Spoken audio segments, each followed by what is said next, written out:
Good evening, everybody. My name's Jamie Cook. I'm with the Iowa Department of Natural Resources and Pheasants Forever.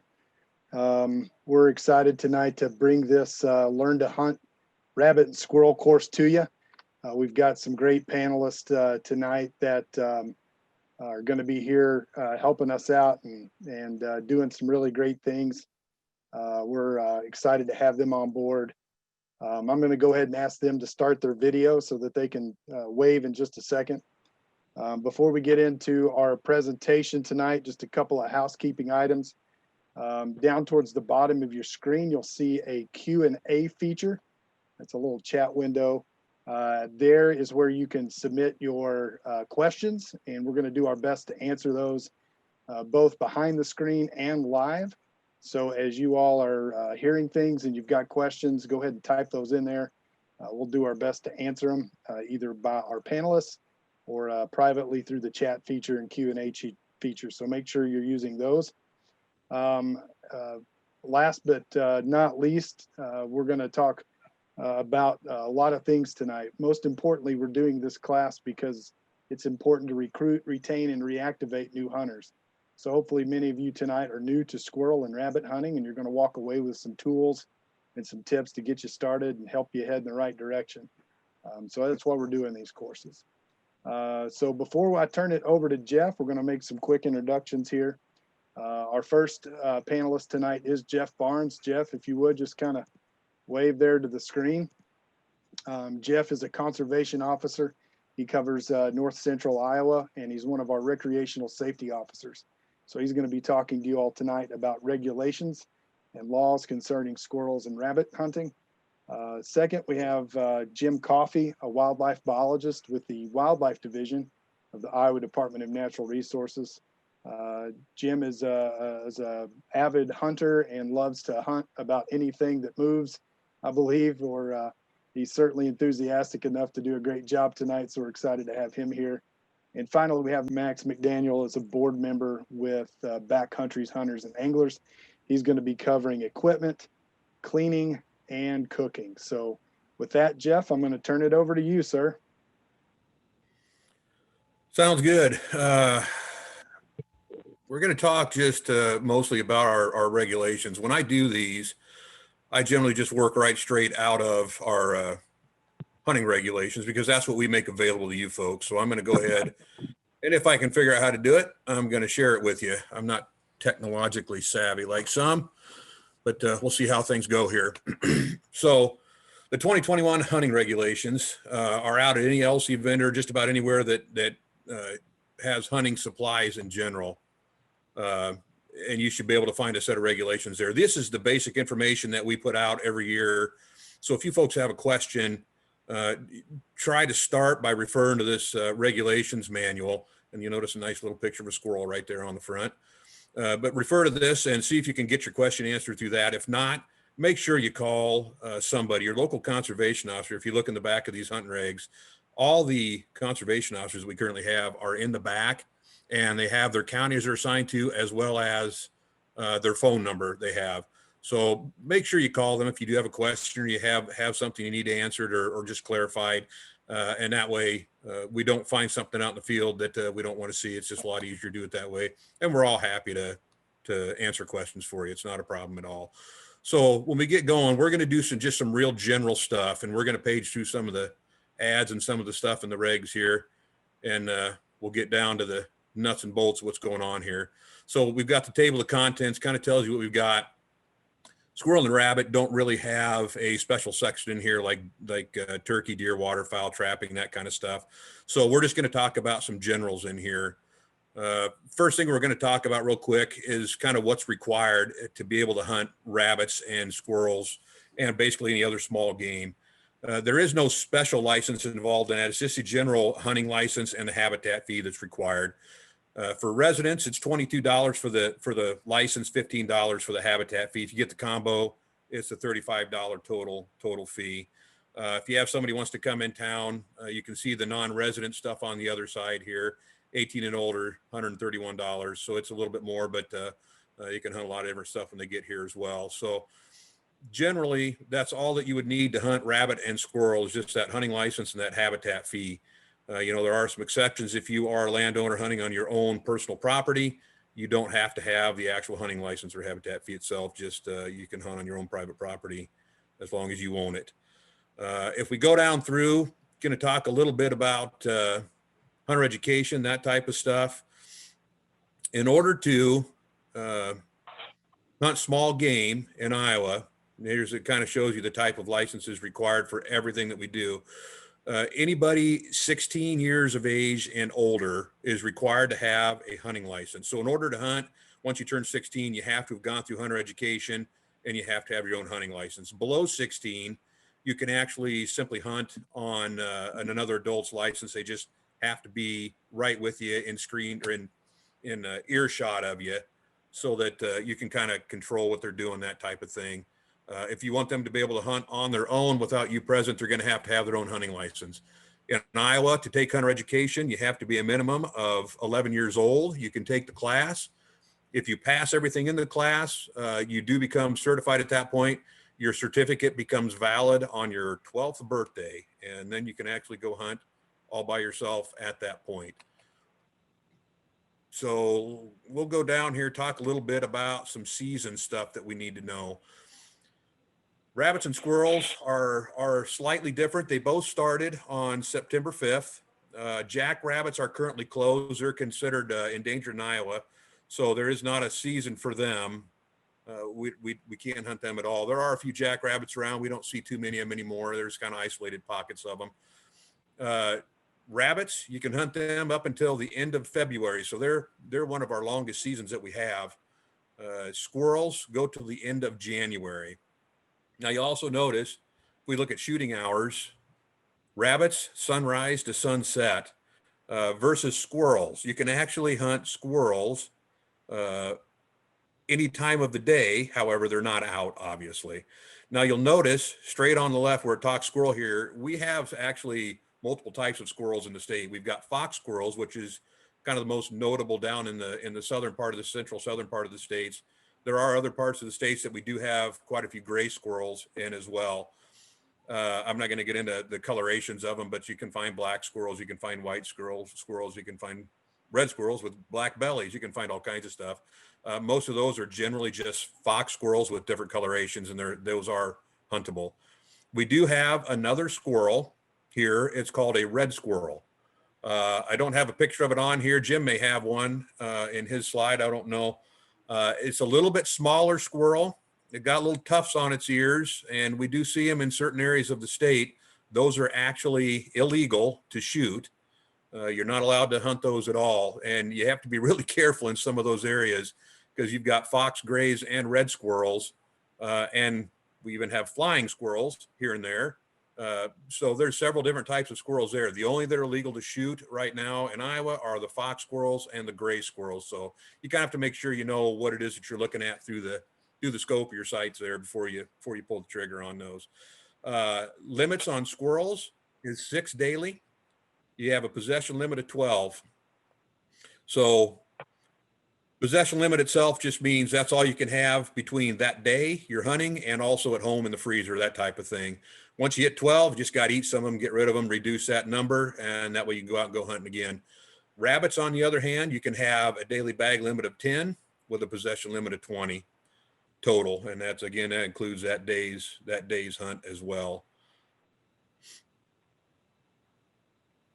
All right, Jim, are there questions can I see questions anywhere on this, Jim? Jamie, either one of you?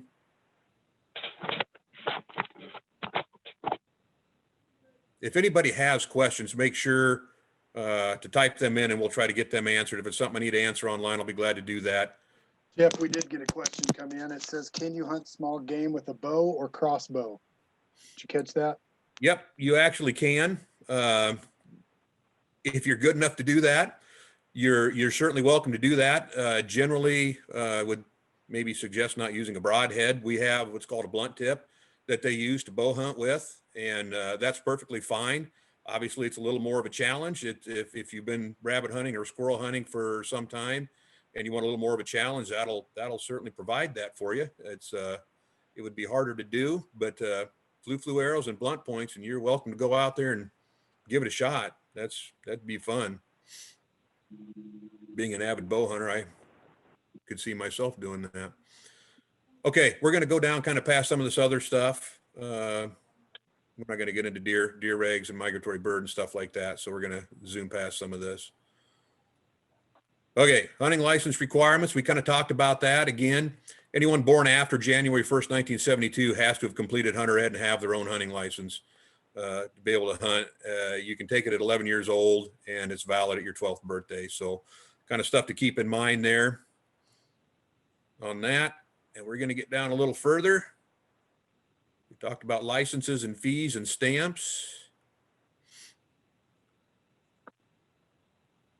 We're not going to get into landowner tenant right now. We did speak briefly about being able to hunt on your own land, though. Okay. A lot of people, it's kind of not really known what the definition of hunting is. I just want to hit it real quick. We don't have a lot of time, but I'm going to try to cover it. Hunting means any pursuing, hunting, killing, trapping, snaring, netting, searching for, or shooting at, stalking, or lying in wait for any game animal, bird, fish, or any of that type of stuff. Whether or not you shot anything, captured anything, killed anything, that in and of itself is hunting. So kind of bear that in mind. You'll see up here, it talks about hunter's orange. Small game in general is not required to have blaze orange on. However, I would highly recommend that you wear blaze orange anytime you're out, especially on public ground, just for safety reasons. It makes you much more visible, and hopefully people identify you. We've had one person already this year squirrel hunting that was shot and killed by another member of his party, just wearing camel clothes out in there. So believe it or not, that 22 is dangerous and it can create catastrophic injuries. So bear that in mind. Wear orange, and that way you know you'll be seen. Talk a little bit about what you can and can't do. Little fact here for the state of Iowa. Roughly 97% of this state is private property, which means you have to have permission to be on there. And hunting is specifically covered in our trespass code. So in order to go on somebody else's property, you need to have their permission. Trespass would be entering that position with the purpose to commit a violation or hunt, fish, or trap without having permission to do that. So one of the places that we usually have issues with, especially for rabbit hunters, is on railroad right-of-ways. Railroads are actually private property, and they absolutely do not allow people to hunt on those areas.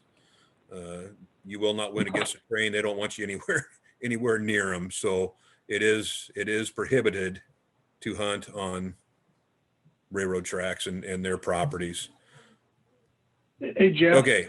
This is Jim. Can I jump in? I want to jump in real quick there with the railroad right away too. Just as kind of a clarification, there's a lot of people that grew up hunting railroads, and they've got family members will say you can do that. But since 9/11, things have changed dramatically, and because railroads are private property, those railroad engineers are obligated to anyone that they see on those tracks. They have to report it, and it has to be investigated to make sure that there's not been anything done to that track.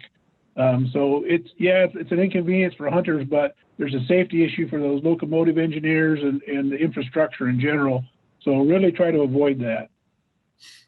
Yeah, it does create a bigger inconvenience for the railroad industry than it does for the hunters themselves. But you're absolutely right. That's kind of how that came about and why that really is. Okay, up on the top left there, talk a little bit about who you have to show your license to. If you're hunting, again, 97% of the state's private property. If you are out hunting and officers ask for your license, you're actually required by code to show that license to them if you're in the act of hunting. And not only do you have to show any officer by I mean a city police officer, conservation officer, state troopers, sheriffs, any of them. If they ask for it, you got to see it. You also have to show that landowner whose ground you may be hunting on. They have a right to know, and they may have an interest to know whether or not you're legally hunting, have your hunting license and everything that you're legally supposed to have to be hunting. So if they ask for it, you actually do have to show it to them, just like you have to show it to us. And failure to do that would be a violation there. So just kind of something to keep in mind there. It's most of hunting is done on private property. So, okay, going down a little further. Retrieval and waste of game. I do want to bring this up because it is something that we kind of deal with. Squirrel hunters, rabbit hunters, you're shooting at game that's either up in a tree or maybe running full bore away from you, something like that. If you take a shot, you kind of have an obligation to do two things. One, go far enough to make sure whether or not you actually hit that animal. If you find any indication of fur or blood, you have to make what we call a reasonable attempt and an effort to retrieve it from the field. And that doesn't mean just walking over, and if it's not laying right there, well, he must have missed it, just must be gone. You need to look around. You need to take the time to actually try to find that animal, just for the respect of the animal, if nothing else, and respect for the sport. Find that animal and recover it. And it says in there, you need to remove any usable portion from the field at that point. Now, rabbits, unlike pheasants and some other things, you can shoot male or female. So you can do some cleaning on them and just keep the meat itself and bring it home.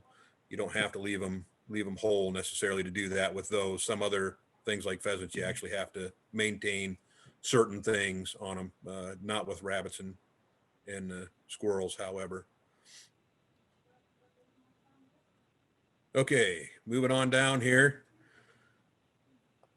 Prohibited hunting near buildings. This is not something we're probably going to run into a ton with squirrel hunting, but with rabbit hunting, it could happen. And we'll get into a couple different things here on this.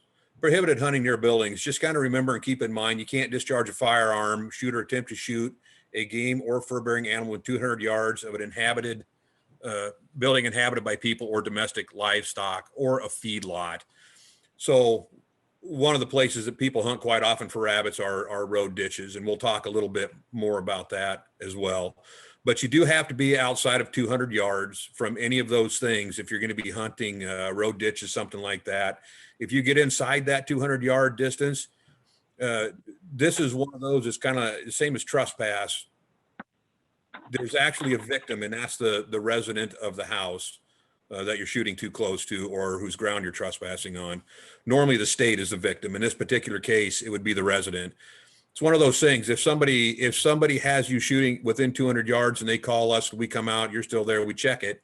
If you are within 200 yards, they have the right to file that charge. We're kind of a middleman at that point. We're going to file the paperwork, but they're actually filing that charge at that point. So it's just one of those things. Make sure you're outside that 200-yard distance on those. All right. Transporting firearms, and I think everybody probably knows this. Anybody that's hunted at all, and everybody that's in this group probably has hunted at some point. In order to transport a firearm on a public roadway, public highway, in fact, it has to be totally unloaded and fully cased. By fully cased means if it's in a zipped case, it has to be zipped tight. It can't be just partially zipped or halfway zipped. You'll notice down here on the bottom half of this paragraph talks about magazines being unloaded, and it says attached magazines. In a shotgun, most of them have attached magazines, tube magazines. To transport them, you actually have to have that magazine fully unloaded. A lot of rifles, however, have removable magazines. Those, you have to remove them from the firearm and clear the chamber. However, the magazine itself can stay loaded. So it doesn't necessarily need to be unloaded in order to transport. Just the attached magazines and all the chambers have to be unloaded. Artificial lights, obviously, can't cast any type of rays of a spotlight, headlight, artificial lights. A lot of people have questions about infrared stuff right now. They are not legal either because they do project an infrared beam at this point. Thermals, however, are legal at this point. Okay. What I want to talk about next is this shooting rifle over water or highway. and we talked a little bit about some of this. Just going to kind of read this, and there's a diagram down here that we just kind of have to understand. You can't shoot any rifle on or over any of the public highways or waters of the state or any railroad right-of-way. Jim and I talked about that. You cannot discharge a shotgun shooting a slug, pistol, or revolver on or over a public roadway. So if you look down on the bottom, it's got a diagram down here. There's two different definitions that you kind of have to know. First one is roadway, and a roadway is the modified portion of the road that's for travel. If it's a paved road, it's the pavement including the gravel shoulders. That is the roadway. If it's a gravel road, it's just ditch edge to ditch edge. On contrary to that is highway or right-of-way. The highway definition actually includes the ditches and the roadway all in one. Goes out fence line of private property, clear to the other fence line of private property. And there are some things that you can do differently on that. Most people, well, I should say there's a pretty good mix of what I find out there with either hunt with a shotgun or a rifle. In order to rabbit hunt in road ditches, it has to be done with a shotgun. You cannot shoot any rifle on or over any of the public highways, which is the whole thing. It includes the ditches, the roadway, and the far ditch. So it would have to be done with a shotgun in the ditch. A lot of people don't know that. That's one thing that I generally just use as an educational tool, explain it to them. They didn't understand it and they go on. However, there was a concession made a while back. It's primarily for trappers because one of the places you can set traps in the state is also road ditches.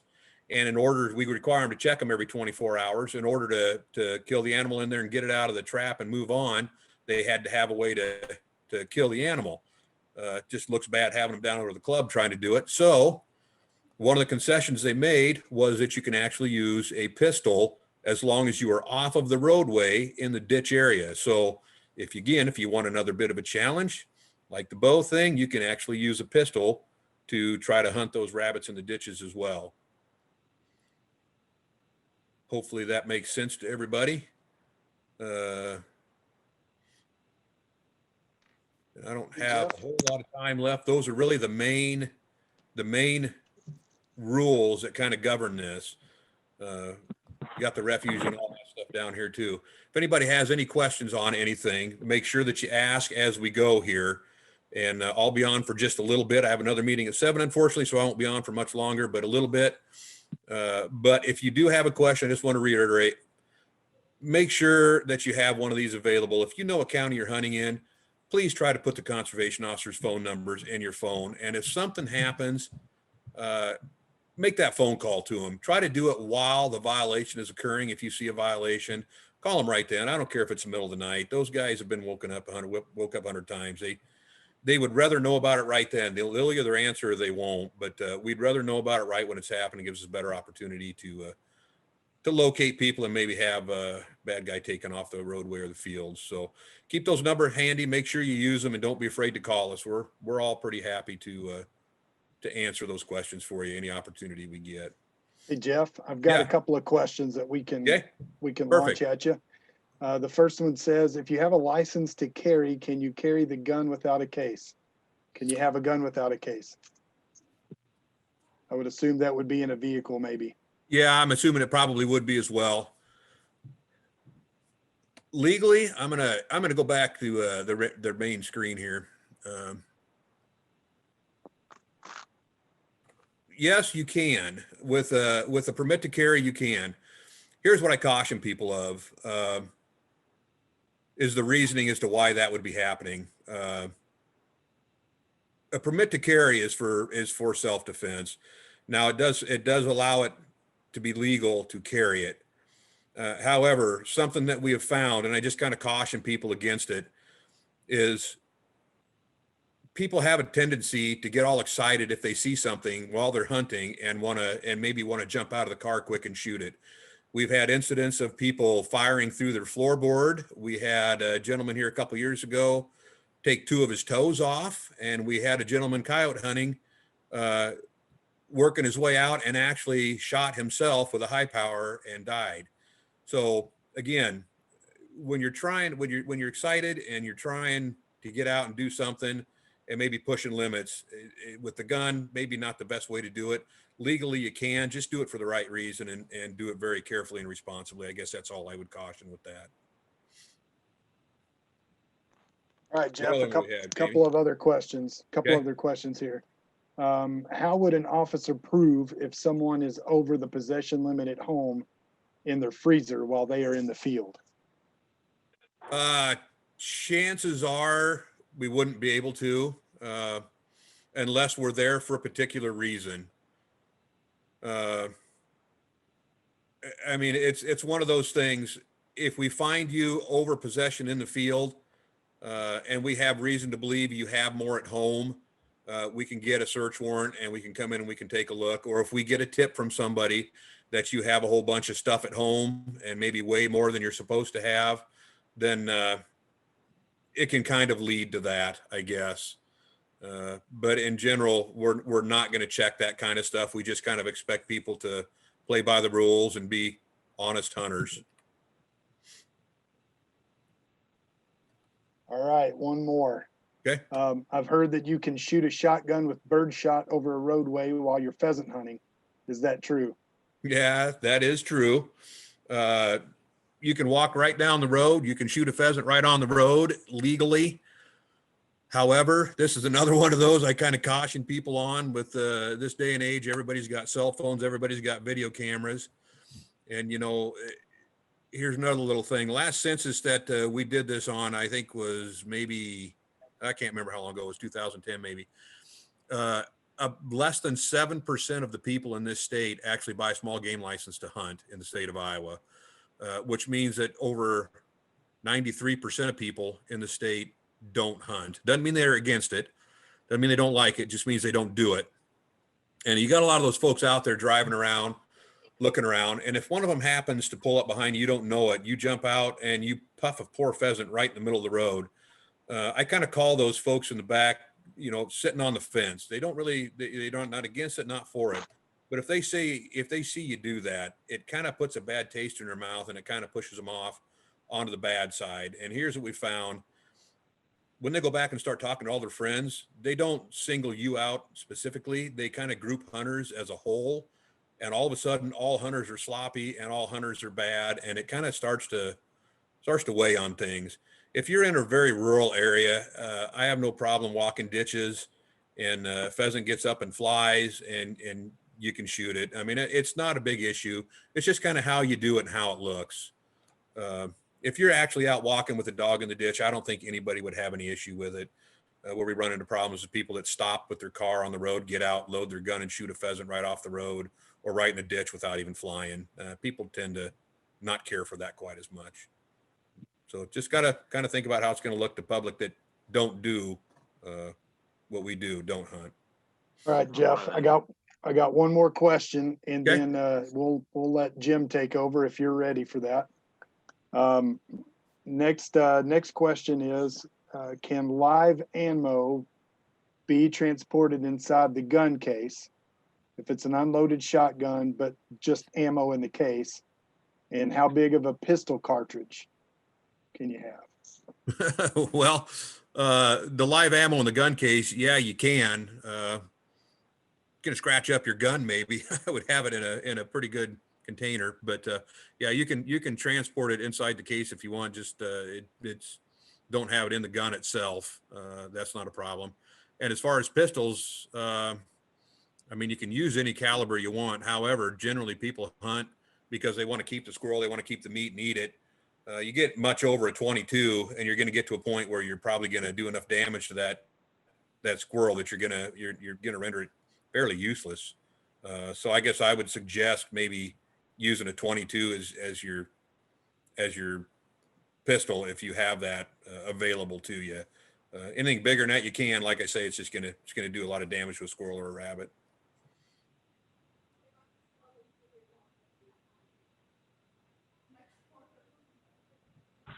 All right, Jeff. Well, thanks for your time.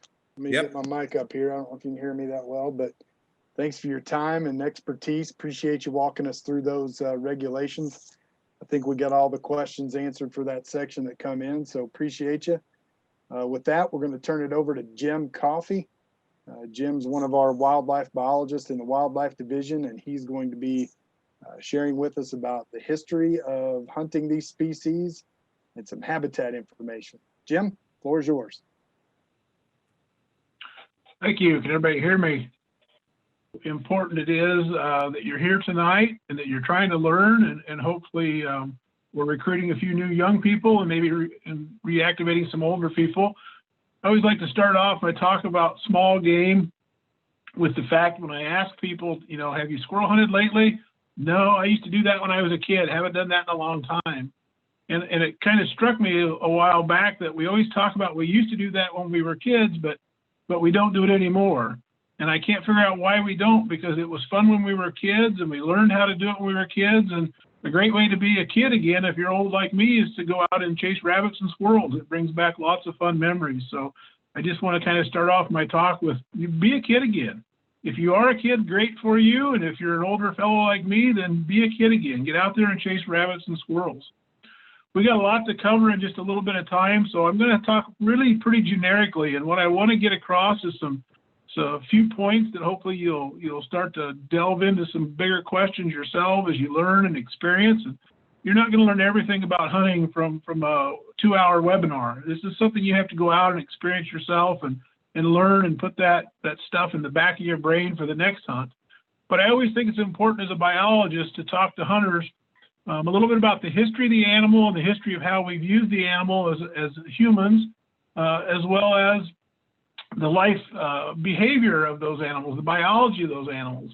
Because what I've learned over the years as a hunter is as a hunter, if I understand the biology of the animal, I begin to think like the animal and I become a better hunter, a more successful hunter, because now I'm starting to think like that animal and put me in those right scenarios. So one of the things we talk about with rabbits and squirrels again is because it's not as maybe prestigious as we think about deer and turkeys anymore, is it's really Iowa's best kept secret. If you're a new hunter, probably the biggest thing that we hear in the agency is that there's no place to hunt, no place to go. Well, we've got lots of public lands available to people that are available starting in this year, September 5th. There's no other seasons available to be out there looking for anything other than rabbits and squirrels. So there's lots of places available to be out there hunting. And in reality, part of that history is we used to have almost a couple 100,000 people hunting rabbits and squirrels. In our last census, we have less than 100,000 people. Excuse me, we used to have over 1 million people hunting rabbits and squirrels. And in our last census, we have just right at 100,000 people. So we have 90% of our hunters that hunt rabbits and squirrels have left the sport. There's lots of room to fill in, lots of animals to chase, lots of opportunities out there. And most importantly, too, as a new hunter, the skill sets that you're going to learn hunting these two animals are going to be translated into a lot of other hunting that you'll do as you progress through the hunting ages. You're going to learn lots of woodsmanship skills. You're going to learn to read sign. You're going to learn about behaviors that you're going to translate as you do try to go hunt waterfowl and turkeys and deer into the future. So don't overlook what these two creatures can give you in expertise. What I will talk about a little bit later on, and I'll just add to it right now, is the fact that these are two of the animals that are pursued by everything in the wild. They are the bottom of the food chain. They are the prey for everything else. They have to be good at escaping predators. We're trying to be a predator. So they are good at what they do at escaping. And so that makes us become better hunters in order to pursue them. So don't look at them as being small and inferior species. They are quite cunning and quite difficult to harvest. And people that hunt rabbits and squirrels will tell you that they are quite a challenge. See if we can get our next slide here. So a little bit about the history and the biology. First off, we get into the clothing, the equipment stage. This is what you're going to have to buy to be a modern day squirrel and rabbit hunter. And of course, we have to go out in our ties. The guy there, the third guy, he's got his kilt on. So I just tell you that this is a sport that's been around a long time. These are gentlemen. It's quite a gentlemanly sport, quite a social sport, and we can have the same kind of memories made as these gentlemen here, you know, a good hunt with a couple of dogs there and some good friends, some old shotguns, and they were out there enjoying the day. And hopefully we'll have pictures like that someday. So we're going to talk a little bit about the history, which will just be some few facts and figures, and a little bit about the biology. So that biology will help us become better hunters. Some general facts about rabbits and squirrels. We could cover a couple hours on each one of them, but I'm going to be really specific and try to kind of lump it together.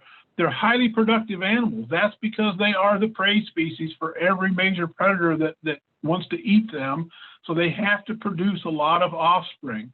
They typically are fairly short-lived. They may produce a lot of young, and a lot of those young may be killed early on, but enough make it through the adult stage that they will reproduce. And in some cases, once they get past that adult stage, that first year, they actually have pretty long lifespans, but that first year of life is pretty tough for young rabbits and squirrels. We think of them as being habitat generalists, but the more that you're going to hunt, the more you're going to figure out that there really are specific places where you're going to find these animals. So even they are very generalistic in where they'll be, to be a better hunter, you're going to figure out inside that habitat, where do those species want to be at? And that's where we want to be at if we're going to catch them. And of course, prey. You think like they have to think like something's always trying to eat them. So they're putting themselves into situations where predators can't get to them. And we are the predator in this case. So now we have to think like the prey so that we can be in the right place where they're going to be at the same time. So they run their whole life in a hyper state of something's trying to eat me. So Jeff alluded to the fact that we do have, we typically talk about 2 rabbits in the state of Iowa. As a biologist, that's a little bit of a misnomer. We have 1 rabbit and 1 hare. We have the cottontail rabbit on the left, which is legal to hunt. And we have the white-footed hare, often referred to as the jackrabbit, and that is no longer legal to hunt. We stopped hunting the jackrabbit, I believe, in about 2011. We've got pretty good jackrabbit numbers around the state. But the habitat has been degraded so much that we just decided it was time to take them off the huntable species list because they were relegated to really only a few spots. I'm going to try to share my screen here real quick with you. And what I wanted to do here with this, whoops, did I go the wrong way? This is a publication that the DNR put out with Iowa State University, the Mammals of Iowa. And, well, I thought I knew where I was going. Hang on here. Just wanted to kind of give you a quick rundown. Oh, there we go. Some good pictures of the eastern cottontail rabbit and the state map here. If you can see my screen, every county in the state has cottontail rabbits. So you can find those any place you want to go. If you want to go out and just see a jackrabbit, then they're going to be found in just most of the northwestern part of the state is where you're typically going to see them. And biologically, that was because they were a developed species that came along with buffaloes. They liked grasses, and they liked those mowed down pastured grasses that buffalo created. Now, one of the fun places that we still see a lot of jackrabbits are actually on runways, airport runways, because that grass is mowed, which simulates a lot of how the buffalo used to graze. And we see a lot of jackrabbits in those areas. Jackrabbits are going to be big animals. You're not going to confuse them with cottontail rabbits. They're going to be 5 to 6. Yep. I hate to bump in here. I think somebody was saying they can't see your screen. Yeah. Can't see my screen. Can you try sharing your screen again? I will. You may need to even open up your actual start the slides from the beginning as well. That may help. Yep, it's not giving me back to my Zoom.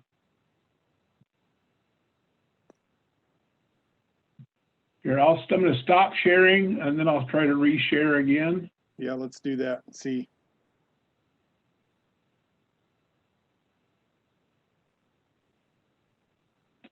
Are you seeing it now? I'm seeing movement on your screen. How about everybody else? I'm seeing it on mine, Jim. Okay, good deal. Okay, yep, we're good. Thanks, Mac, or thanks, Max and Jim. Yeah. So This publication I'm showing you right now is available online. It's called the Mammals of Iowa Field Guide. If you type that into Google, you'll get this same manual downloaded. I just wanted to really bring it up to show you the distribution of those two species. Let me see if I can go back and share back to my PowerPoint here. A couple of other things that I would, if you can see my rabbits again, is that one thing, whoops, maybe I won't try to switch back and forth too much. One thing that we notice real off the hand about the rabbits is they have the nice little white puffy tail. And along with squirrels, the tails are kind of one of their predatory escape mechanisms. That white tail is a distraction to things that are trying to get it. And obviously, if you're aiming at the rear end of something, the front end can get away a lot faster. Same with squirrels. They have that tail, they flick it a lot, they move it a lot. That's a distraction so that an animal that's trying to attack them will be distracted by that movement. It goes for the tail, and we all know that a squirrel can live without a tail, but it doesn't do very well if it's been caught by the head. So moving past rabbits, we're going to go to squirrels. Jeff again alluded to the fact we have 4 tree squirrels in Iowa. 4 different species of squirrels in Iowa that live in the trees, and 2 of those are protected, and 2 of those are able to be hunted. What you see on your screen right now is a picture of the pine squirrel. Notice the little tufts on his ears that we were talking about.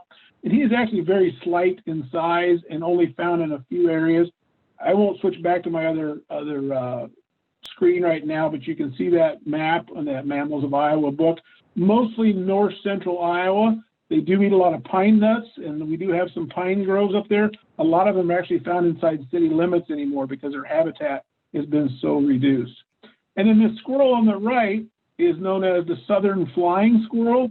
Of course, it can't really fly, but it has these patagials, these skin flaps between it. It's a very good glider. Hey, Jim. It's only about 10 inches long. Yep. You'll need to switch back to your slides now. Everybody's still looking at the mammals book. Okay. I haven't figured that part out, and I'm very sorry. It's okay. We'll try to share the screen. And can you see that now? Yep, I can. We're seeing squirrels. So Yep, on your left is the red or pine squirrel, and on the right is the flying squirrel. And the flying squirrel is known as a very nocturnal, only out at night, and you can tell by the big eyes. That's a biological factor that makes it be a very good nocturnal species. It glides between trees, it jumps and floats down. It doesn't actually fly, it just glides. I've seen a couple in my life at dusk, right at sunset, and they can glide, about 100 feet to get from tree to tree at night. It's a good way for them to move without having to get on the ground and be exposed to other predators.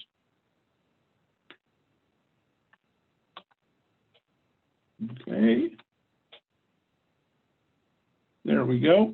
So the 2 squirrel species that we can hunt in Iowa, of course, are the gray squirrel and the fox squirrel. 2 very different species, even though they're both tree squirrels. Again, back to that Mammals of Iowa book, look at it. Fox squirrels can be found throughout almost every county in the state, whereas gray squirrels are probably found in the eastern 2/3 of the state. Both have developed biologically in different ways. The fox squirrel is very much an open or ground type squirrel, spends a lot of time on the ground in the grasses. And you think of it in savannas or park-like situations, whereas the gray squirrel is considered a forest squirrel, a tree squirrel that lives in dense forests. As we see our forests close in Iowa, we've actually seen gray squirrels move from the east part of the state to the west part of the state. And in some cases, the fox squirrel is not near as prevalent as it used to be as those timbers close up. So that's one of those things. They're generalists, but yet they can be found specifically in different habitats. I find many more gray squirrels where I hunt now than when I was a kid, I used to see fox squirrels. And that's mostly because that timber is not grazed or managed the same way that it used to be. One of the ways is the biology of the animals that we become better hunters is we learn to locate those animals and where they'll be at.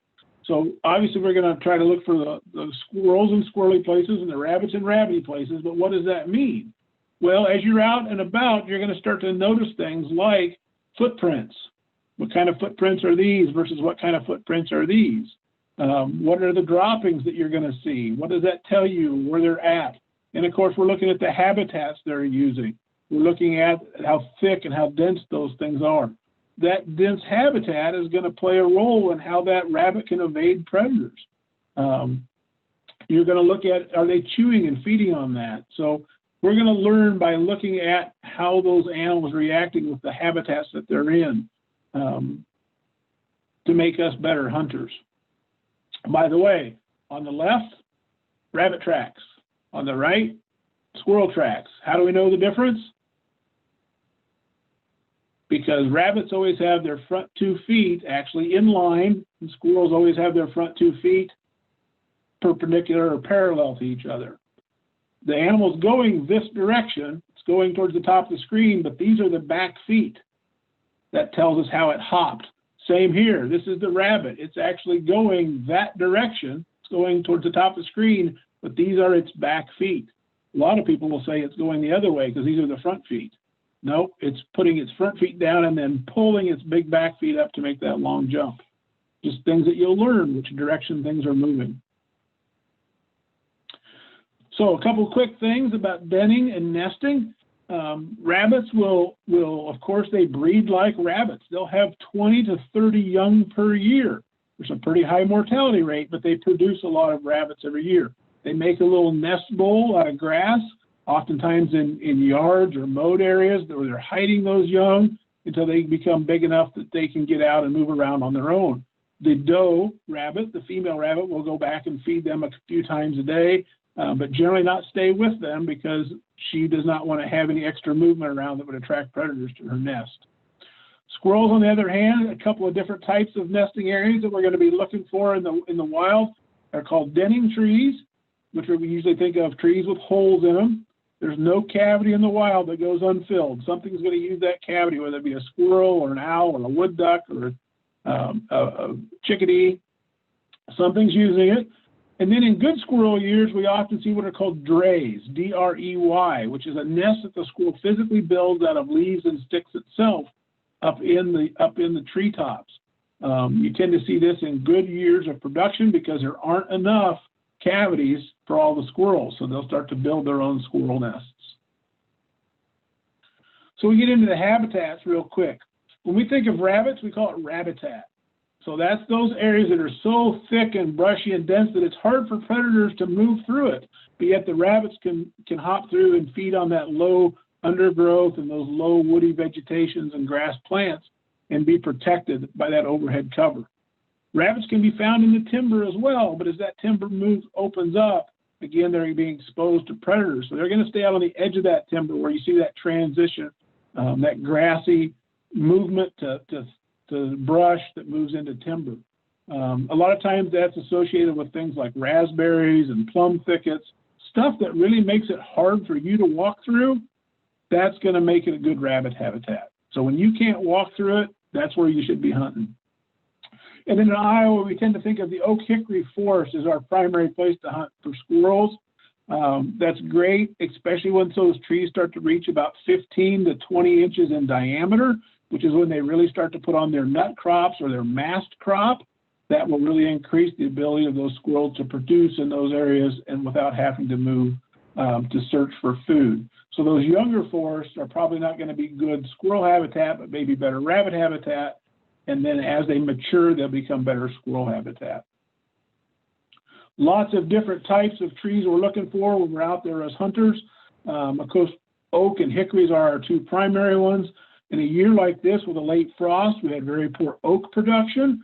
So if you're a good hunter and you learn to recognize what a hickory tree looks like, those hickory trees are going to produce pretty steadily every year. And squirrels know where those trees are at. They're always going to go to those hickory trees because there's always going to be some nut source there. But in a good mast year for acorns, they're going to search out those white acorn nuts first. So if we go out as a good hunter, we start to learn to identify the white acorns from the red acorns, and we can start to focus our hunting around those white acorns early, we're going to become more successful hunters. So that was it in a nutshell. There's so much more we can cover. And I hope we've got some questions. If not, I encourage you to look at that Mammals of Iowa book to read a little bit more about the life history of those animals. And I will be glad to take any questions if you've got them at this time. Yeah, Jim, we've got a few here that we can toss your way. I think one of the first ones that I come across here, it says, do those nest for squirrels have anything that looks similar but not a squirrel's nest? So I guess, are there things out there that may look like a squirrel's nest, but they're not? I would say typically no. The one thing that you're going to notice here is looks like a big hornet's nest, almost like you see the bald paper hornets, the bald-faced hornet's nest. This is as big or bigger than a basketball, and it's typically completely enclosed. It's not a nest bowl. It's actually a big round structure that the animal goes up inside of, and it's typically going to look like leaves. It's going to be stuffed and packed with leaves. So you might see a bald-faced hornet nest would have the same shape, but of course it's a different material and it's gray. You might see a crow's nest that's made out of sticks, but it's going to be a platform type nest. So I would say when you start looking up in treetops and seeing mounds of stacked leaves together, that's a good indication that those are squirrel nests. One of the things in the regulations that we talked about a little bit too is that where I grew up is the hole in the tree down here and the dray up here, those are home base. Once a squirrel gets into those, we're not pursuing them anymore. And it's actually illegal to ferret squirrels out of their dens. These would be considered their dens. So once they get into those places, we're not going to just shoot up into that dray and try to shoot them and knock them out. We're not going to try to just shoot at this squirrel that's getting back into there. He got the home base. We're just going to have to wait for him to come back out. And I didn't going to cover it too much here. I'm sure we'll talk about in the next session too, is that if you do spook a squirrel, because they are so adept at seeing predators, you've got to have a lot of patience. That they run by their diet, they want to eat, but once they're spooked and they chatter and they get all the other squirrels worked up that there's a predator in the woods, it's going to take 15 or 20 minutes for them to calm back down before they're going to come out of that hole again and start feeding and being active. So Jim, I got a couple more questions here for you. Sure. Are there other locations to find rabbits and squirrels than the ones that you've discussed? Yeah. So again, you're going to spend time out there. I grew up hunting a lot of old pastures that were heavily grazed and had a lot of multiflora rose and raspberry thickets in them. Some of that's gone now, so I spend time hunting things like this, which are those field edges, your new CRP fields. But those become difficult to hunt into. We really need some open space underneath. And once we find that open space underneath, we're going to start to see where those rabbits are chewing and leaving droppings, and we're going to be able to hunt in those areas and see those rabbits. Rabbit hunting is something that I never did until February, and that's because I like the aid of having snow on the ground, and the behavior of rabbits is not to tend to run away, but to run in circles. They'll run ahead of the predator and then trail back around and come back in behind you, which is what makes hunting with dogs so effective. The dog will flush that rabbit out, it'll run out ahead of you 20, 30 yards, and then it'll come right back to you as a hunter, almost like a boomerang. So if you as a hunter stay in one place, that rabbit will come right back to you. But I just want to stick in really thick places, things that look, again, that are difficult for predators to get into. That's going to be good rabbit habitat.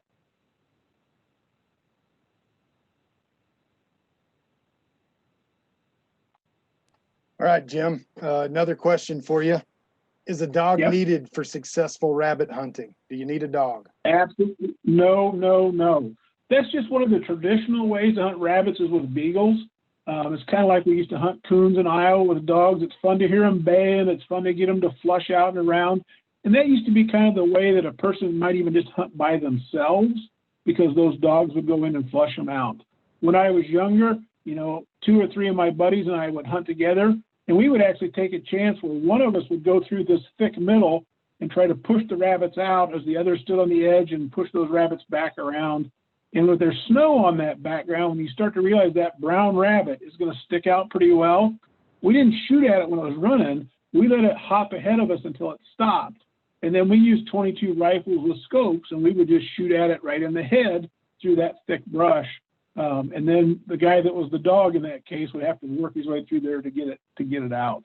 So we use a very methodical method, whereas the dogs are used to kind of induce that behavior of the rabbit to circle, to come back to you.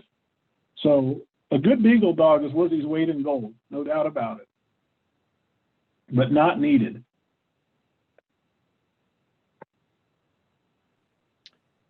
All right, one more question, one or two more here, Jim. I Sure. live in Des Moines and don't believe I can use a firearm within the city limits. You're just checking to make sure that sounds right. I'll be limited to bow hunting, or what about a high-powered air rifle or BB gun? So again, you'd have to check with your city ordinances, because a lot of cities do allow BB guns or air rifles. But what I could also tell you is I don't think there's any laws against box traps. And a lot of us as kids, you know, we use the old cigar box or shoe box with a string and a rope, and you can catch rabbits and squirrels pretty easy that way too. So you just have to check your local ordinances and see what they will let you use inside, or what they declare to be a weapon inside city limits. Yeah, but back to like what Jeff said, there is no method of take outlined for rabbits and squirrels. So you could use whatever's legal where you're hunting at. All right, Jim, one more question. They're kind of combined here. Can you call a squirrel in using a squirrel call, and can you bait squirrels?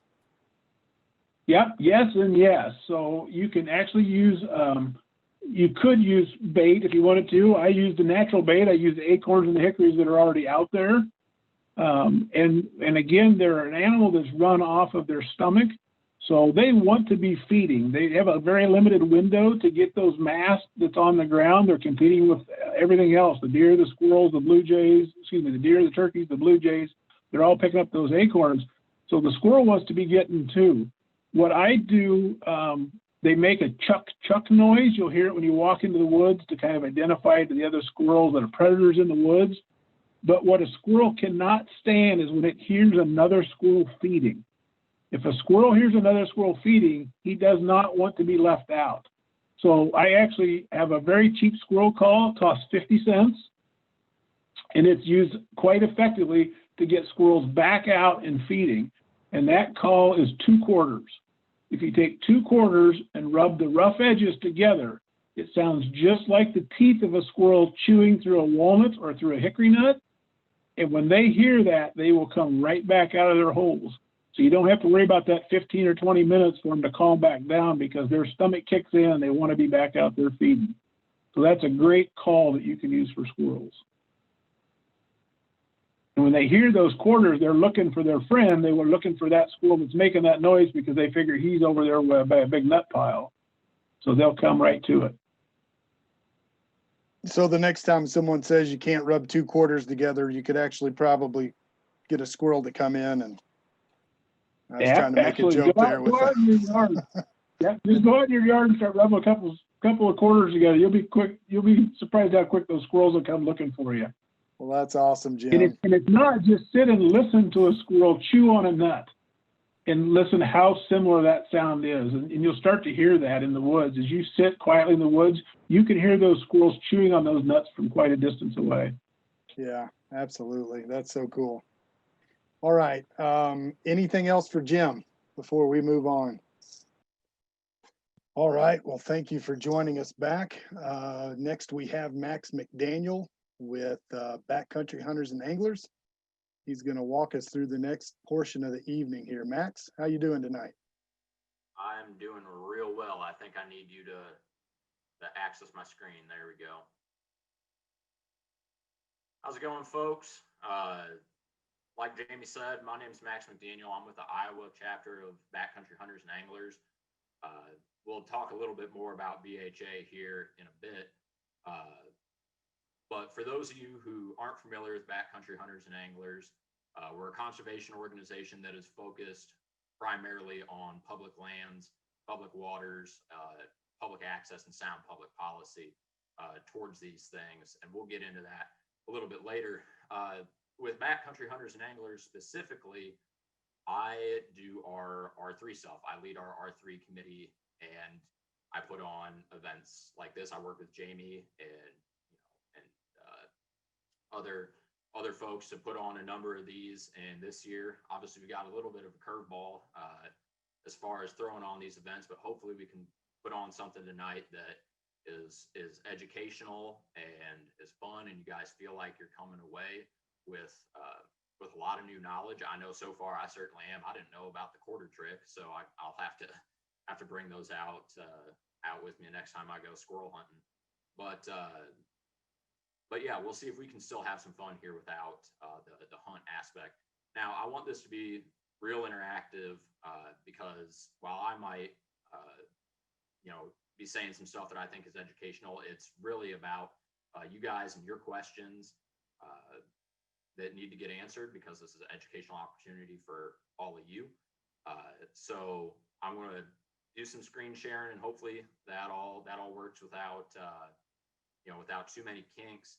And then hopefully at the end of each slide we can go through some questions. And now, as you guys can see, I'm a little bit far away from my screen, so that in a minute here I can do the cleaning and the cooking demo. So if Jamie, you could actually do me a big solid, and when I get to the end of each slide, help me, as far as these questions, just at the distance. Sounds good. Might see them on the screen. I'll probably do like I've been doing and jump in wherever I can. Absolutely. And for everyone that's a participant, feel free to do the same, because it's about answering your guys' questions. So with that, we'll get started here and see if we can't do a little bit of screen share. All right, can everybody see my screen fine? Take that silence as a yes. This is our Learn to Hunt small game class. Right here, as you can see, we've got all three flavors of squirrels here in Iowa, despite there only being two species. There was a question earlier that came up about black squirrels. Now that's just a color phase, kind of like Jeff alluded to earlier.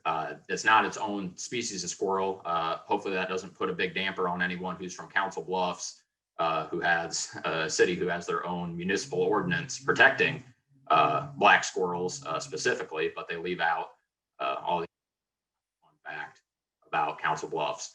So to start off with, we're going to get into gear here, and now I want to go kind of by species when we go through these things. So to start out, we'll go with squirrels. Now for squirrels, you really have a couple of options. You've got your shotguns and your rifles. And as far as shotguns go, you can really hunt the gambit.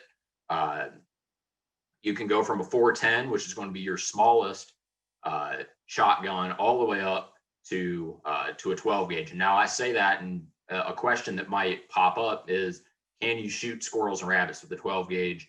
And the answer is absolutely yes. I've shot personally more rabbits and squirrels with a 12 gauge than anything else. When I was back in college, I saved up a bunch of money, and I bought a nice 12 gauge and said, I'm going to basically hunt everything with this gun, because I spent a summer's worth of money on it, and I have. And now what you can do is work with your ammo, and we'll get into that in a second. On the rifle side, you can go with your 22s and your 17s. Now, what those numbers are denoting there is the caliber of the bullet, which is going to be the space, the opening on the muzzle, 0.22. So that's the diameter there. And your 22s and your 17s, for if you want to get a little bit more technical with that, your 17 is going to be a lot faster shooting cartridge. You can shoot a lot further with a 17. Now, however, the 22 is the classic. It's unbeatable. And at this point in my life, I do hunt mostly all my squirrels with a 22 with a scope on it, just because the challenge, and also meat preservation. You don't have to worry too much about busting up a squirrel, if you shoot them just right in the head with the 22. And now ammunition, with your shotgun cartridges, you're going to have shot size. So you'll hear everything from double B, triple B, all the way to, 9.5 shot. And the higher you get in that number, right? So your 5s, your 6s, 7s, 8s, 9s, those are going to be smaller pellets. And that's going to be what you want to use for your rabbits and squirrels. I personally prefer like 6-shot. That's my go-to for rabbits and squirrels if I'm hunting them with a gun. And that really doesn't matter whether I'm hunting them with a 12 gauge, a 20 gauge, a 410. I like 5s or 6s. I think that they're a really versatile shot size. And then with your 22s and your 17s, you can kind of mess around a little bit with the different grains of the bullet. And if you're shooting with a scope or just shooting generally, pick a grain and stick with it, just so you know how that bullet's going to fly, where your point of impact's going to be. And that goes both for rabbits and squirrels, the gun selection and the ammunition. Now for clothing, you're going to want to have yeah. Can I jump in here real quick? I've got a question for you. Figured I'd throw it at you while we could. For sure. Yep, had a question about guns. Figured it was a good time. Thanks. Question, how high of a rifle caliber can you go on rifle? I wouldn't personally go above the 22 long rifle. Now, your next step up conventionally is going to be your 223, and that's just too much. I mean, simply put, you can shoot a rabbit or a squirrel with one, but you're not going to have much to eat after that, and it's just kind of wasteful. Now, in your 22s, you're going to have your 22 long rifles, your 22 long shorts. There's a whole variety of 22s. Your standard is the 22 long rifle, and that is what I would go up to. Now, there are a lot of people that like to, hand loaders and people like that like to mess around with that kind of stuff. And if that's your game, then sure. But I would stick with your rim fire cartridges rather than your center fire cartridges, such as a 223. All right, got 2 more questions about ammo. I figured this would come up. And this is what I like right here, the back and forth. We'll get to all the top. Any suggestions for lead-free 22 long rifle ammo? To be perfectly honest, I don't know if they make rimfire in non-toxic shot. I could be pretty wrong. He mentions that CCI probably makes some, but he's not sure if there are others.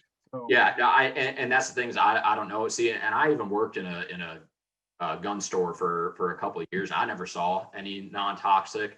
What I will say though about toxic versus non-toxic shot, and this is more towards shotguns, lead is heavier than steel.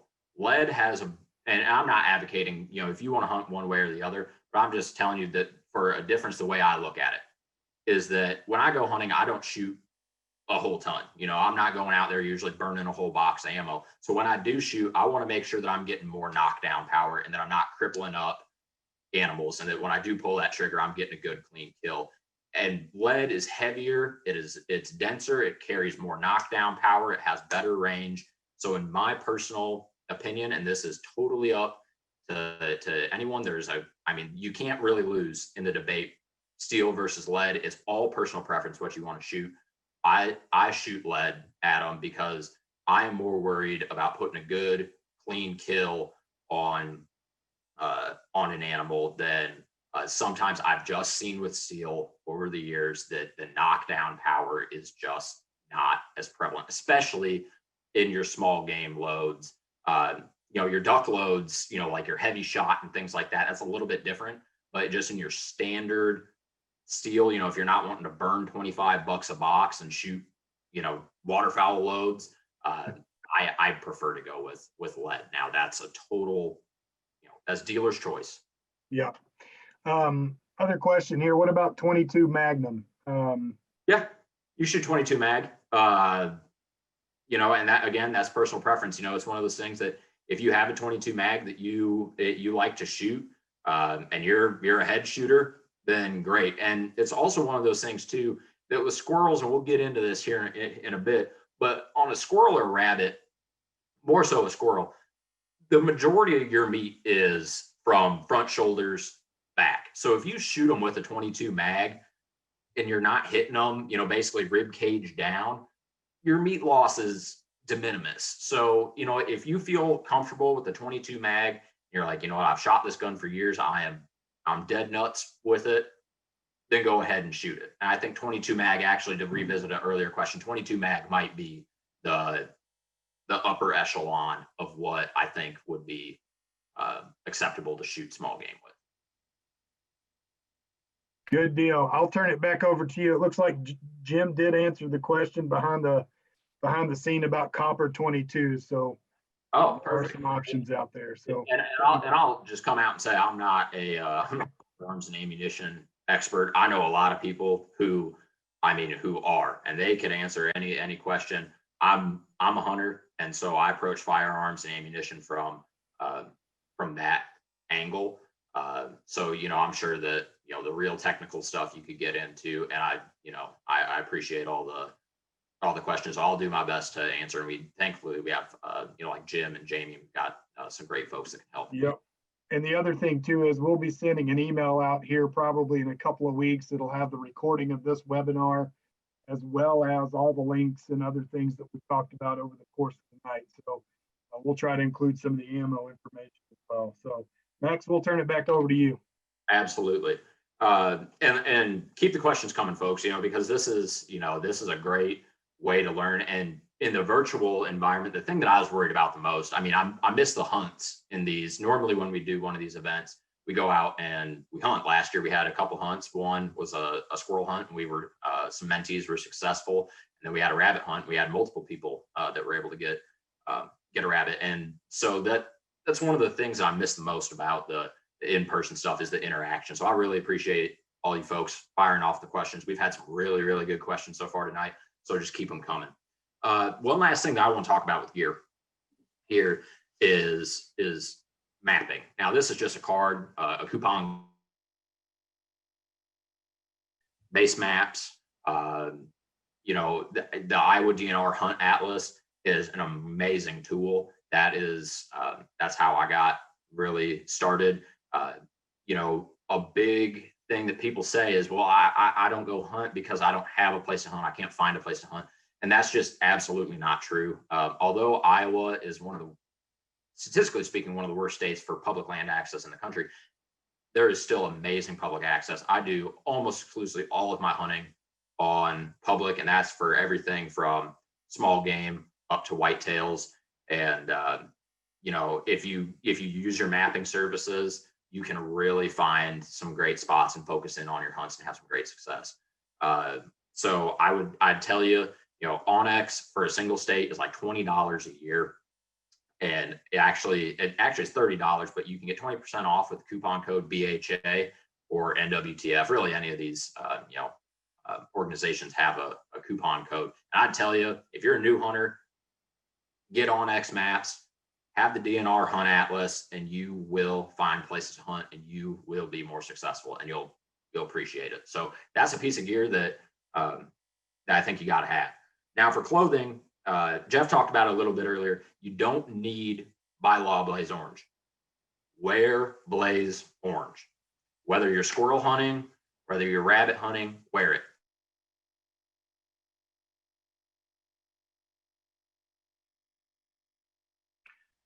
Max, you cut out just a little bit, man. Your screen's frozen. Unfortunately, this year. And, you know, it's just, those are accidents that can be avoided by simple things. And so you can get yourself. Hey, Max. Yeah. You kind of froze up there a little bit. I don't know if you were having some connectivity issues or not, but. Probably. Are we back on? Yeah, I think so. You're coming through good now. You were just stressing blaze orange. So. All right, perfect. So get your blaze orange. No matter what you do, get blaze orange. We had a hunting accident earlier this year that ended in a fatality. And I don't know the details of it, but I can almost guarantee you that if there was blaze orange involved and some better hunting safety etiquette, that could have been avoided. So get yourself a hat and then a vest here. Now you can get a vest for like $10.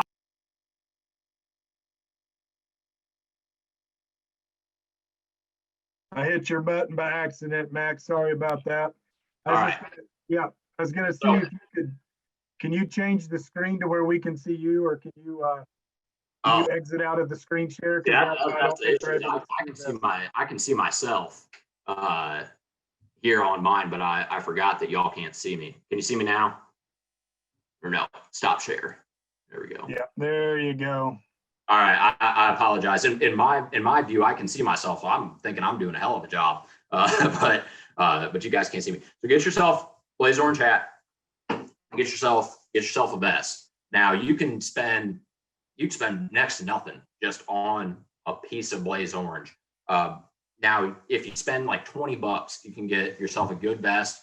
You can get one with a game pouch on the back, which is amazing for rabbits and squirrels, especially if you get a cold day. Last thing you want to do is be holding those rabbits and the squirrels. Get blood on your hands. That blood will freeze and dry up, and it makes you less effective in the field, because if you jump up a rabbit and you got to drop all your rabbits, shoulder your gun, you know, they're quick, man.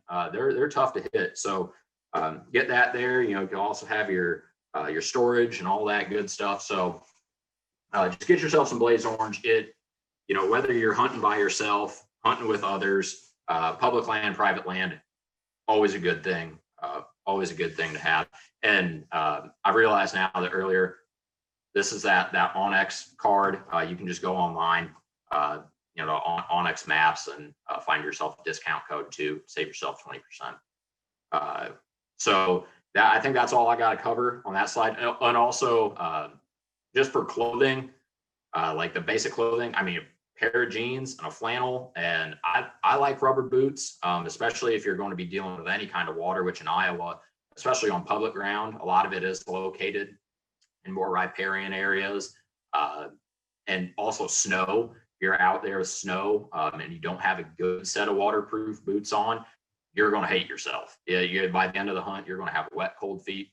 That's no good. You can just get yourself, you know, like a pair of these, you know, just rubber boots, and you'll be set. So, do we have any questions at the end of this slide here, Jamie, or can we move on? Let me take a look here. Looks like we may have a couple. All right. Yeah, first question, can you shoot lead on public land? Uh, No, for other game you cannot. Yeah, well, so this is where you want to check your regs, because there are some state lands here where you can't. There's non-toxic only. Those will all be listed out in the regulations, and so just check those. Otherwise, yes, you can shoot lead on public land. So just check your regs. And like Jeff said earlier, if you ever have a question, call your local game warden. I know a lot of conservation officers, and I knew them, you know, before I had the pleasure of working with them, and they are just fantastic men and women, and they want to see you have a fun, safe time and follow the rules. So if you ever have a question, just call them. You know, it's really that simple. So Absolutely, that's a good point. I came from Kentucky about 3.5 years ago, and it was a rare thing to see an officer's phone number listed anywhere where you could find it. And out here, they print them right in the back of the regulation guide. That just tells you how important they see the face-to-face interaction with hunters and anglers. They take it very serious out here. One other question there, Max. Would you have any recommendations for air rifles? Minimum feet per second. Is there an effective option for rabbits or squirrels? I wouldn't say that I'm an expert on it. I know that you could get like a Crossman. Really, I mean, I would go towards something that's CO2 powered. If you get a good pump one, you can work with that. However, I believe that those chambers start to lose their ability to pressurize after a while. So if you just spend the money, I know you can get a hell of an air rifle for like $100. If that's what you want to do, then absolutely go for it. But as far as like brand recommendation, no, I would make sure that you're pushing over 1,000 feet per second if you can. However, if you're hitting them in the head with basically anything that's a couple steps above a Red Ryder, you're going to put them down. Perfect. Sounds good. Back over to you, buddy. All righty. So now we're on to tips and tricks. On the top there, you can see that's an image of a rabbit track. And Jim kind of ran you guys through how to look at those earlier. And the bottom, you hear a lot hunting with dogs. That's my dog that I hunt with. He's not a rabbit dog, but he does go rabbit hunting with me all the time. And that's him looking real happy after he ran that rabbit down that got shot and crippled up. And actually he ran that one down and killed him and brought him back to me. If you're hunting with a dog, and now just to preface, I hunt with him only after all the other hunting seasons are closed. Rabbit season will go into February. I'll bring him out with me, especially if I'm just hunting by myself, just to have some extra feet walking next to the brush. But be smart about what you're doing. I put a picture of Jeter up just because I think it's funny to watch a pound mutt, who loves rabbit hunting so much. But normally you are hunting with beagles or something like that. And now if you ever get a chance to go rabbit hunting with somebody with dogs, which is something I have not been able to do, take it. I couldn't imagine something that's more fun. Maybe hunting coons with dogs, but it's kind of something that, as hunter participation's fallen off, you got fewer and fewer people doing it. But if you ever get that opportunity, take it up, and you can get a dog that's maybe a little bit more lethal than Jeter there. But I want to talk about rabbits and squirrels and some of the different tips and tricks and tactics. So with squirrels, in my mind, that there are a couple of ways that you can do it. And you got either you're still hunting, which some people will actually refer to that as walking around, which it doesn't really make a whole lot of sense to me, but either sitting in a spot or covering ground. And I think that you have to look at the time of year and the place that you're hunting and the weapon that you're using. So early in the year, when the leaves are still on the trees, I personally will prefer to do a lot more sitting, just because it's tough to see. You got all the leaves on the trees. You want to sit around and be still, because it's just, for me personally, I found more success. If I know, kind of like Jim said, I'm here. Here's some acorn trees that are dropping early, or they got some walnuts that I can tell that they're in here eating on. I'm just going to camp out in here. And a lot of times early in the year, a shotgun is a little bit more preferable, just because it's easier to hit them in the trees and get cleaner shots. As you move through the season, tactics can kind of change. Around this time of year is when I've found personally that I can do well covering ground with a shotgun, and it all depends on the habitat that you're in.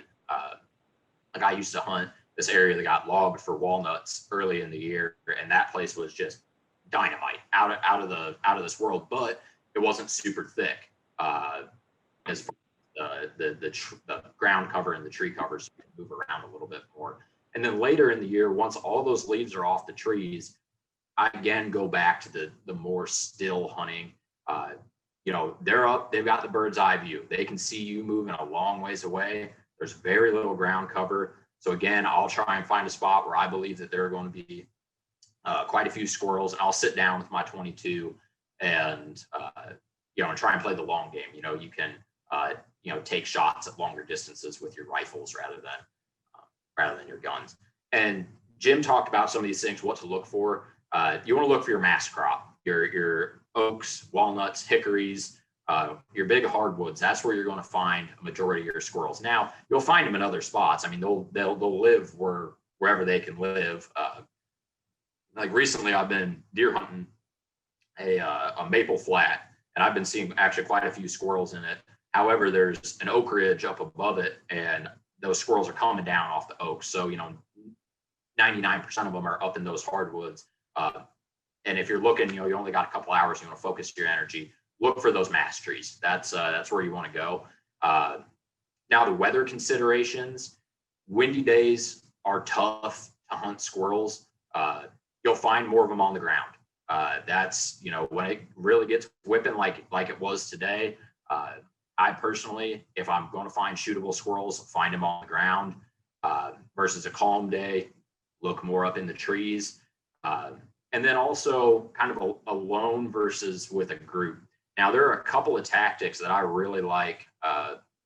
And put a lot of squirrels in the bag for me. If I'm hunting alone and I get a squirrel up in the tree, what they're going to do if they know that you're down there and they can't find a nest or a hole is they're going to get up and they're going to get flat.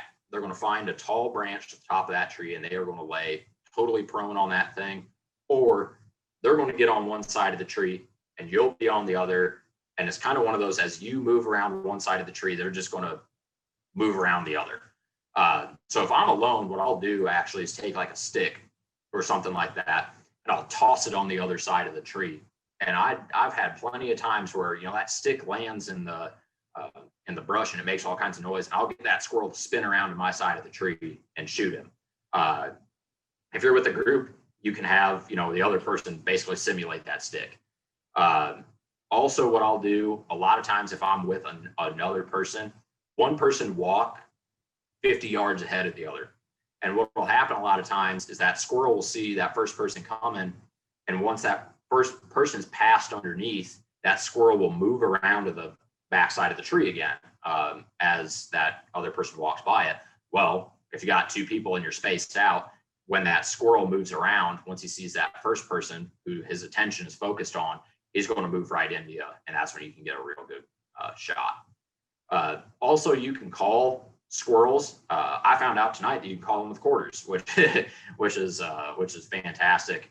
You can also get like cheap squirrel calls that will mimic the sound of a squirrel. A lot of times, barking or I call it crying. I don't know what the technical term for it is, but when you spend some time in the squirrel woods, there are different squirrel vocalizations that you'll hear and that you can key in on. Some other sounds to key in on when you're in the woods. Listen for them eating nuts. If you got a squirrel eating a nut, that squirrel is a lot of times, just in my experience, he's done. Because if he's sitting there, he's all curled up on a little pocket on, you know, where a limb will meet the trunk, and he's probably sitting there eating a walnut and happy, and he's easy to sneak up on. He can't hear you as well, chewing, and his kind of attention is other places.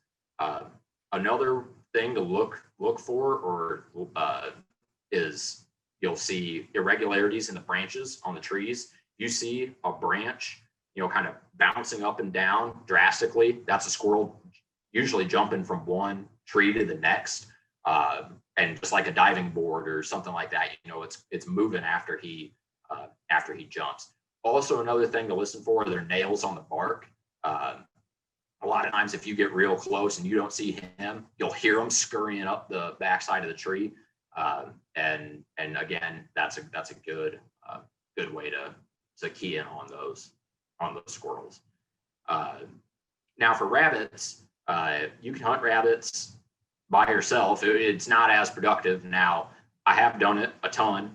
There was a couple of years in college for me where I didn't have class until like 11 a.m. and I'd go out and rabbit hunt just by myself in the morning, and actually was relatively productive. You know, there aren't very many people in the woods, and if you know what to look for, you know, brush piles and briar patches and things like that, you can get after them.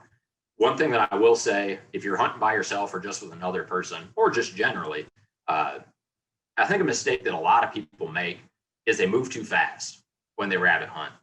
Rabbits are nervous animals. I can't tell you how many times I'll be walking, you know, with some other people, and we'll just stop and start talking, and all of a sudden, there goes a rabbit flying out next to us after we've been standing there talking for 5 minutes. And in the past, if I was hunting by myself, I'd just go find a brush pile that it's like, well, there are rabbit tracks leading into it, and there's, you know, fresh rabbit droppings, and I'd just go stand on that pile. And I'd stand there sometimes for 10 minutes, and eventually that rabbit will get so nervous that he just can't take it anymore, and he'll flush. And that's a good way, whether you're with a group or whether you're solo. You know, if you find the sign and you know he's in there, just be patient, because, you know, you're not the one getting hunted. For him, you know, a lot of times they'll break and they'll take off running. Now, kind of like what Jim alluded to earlier, if you got a group full of people and you don't have a dog, then someone's drawing straws to be the dog, you know, and they'll walk through those briars. The good pair of brush pants on. I like to wear a pair of like Carhartt pants. You could get like a pair of like pheasant hunting chaps or something like that, just to protect your legs a little bit, and you'll flush rabbits that way. And again, like Jim said, they'll circle around and come back to you. They rarely just run dead away. They run a big circle, and that's kind of how you'll get after those rabbits. Now, rabbit season opens early. And rabbit season is one of the longest seasons in Iowa. In fact, it might be the longest season with actual dates on it. It goes all the way until the end of February. I do almost 100% of my rabbit hunting once there's snow on the ground. The rabbits are easier to see, they're easier to track, they're easier to shoot. Just everything makes it easier once there's snow on the ground. You can hunt them before, it's just going to be tough, and you're probably a better rabbit hunter than I am. Again, what to look for the habitat. Basically, the thicker it is, the better it is. They're trying to hide from coyotes, from depending on what part of the state you're in, bobcats, and also avian predators. Avian predators, hawks, owls, all those things. They'll pick off rabbits, and kind of as was said earlier, they're the bottom of the food chain. So find that security cover, and you'll find the rabbits. Again, road hunting, you can hunt around the roads for rabbits. I just don't like to. I never feel really good hunting next to a road. It's legal, but it's just a personal call for me. And kind of like was said earlier by Jeff, you got to remember that when you're hunting isn't a right. We can hunt because, the general population, the 93% of people that don't hunt are fine with hunting. And every time you go out into the woods and the water, you got to remember that you are representing hunters. Whenever you're talking to someone about hunting, whenever you're playing the role of that hunter, you have to put on your best face, because you have to, show that this is why hunting is good. This is why we should be able to hunt, and all of that. So a lot of times I don't like to get next to the road, just because kind of sketchier stuff can happen up there. There just aren't cars driving around, when you're not hunting next to a road. But that's total personal preference. If you are going to road hunt, again, call your DNR officer, check your regulations, and just make sure you're doing everything right. So that's kind of the end on that slide. Jamie, do we got any questions? Yeah, we actually had one just slip in here a few minutes ago. Just to let you know, Max, we're about at the 20-minute remaining mark. So All right. Just an FYI, here's the question for you. What's the maximum distance for a rabbit kill with a 12 gauge 6-shot?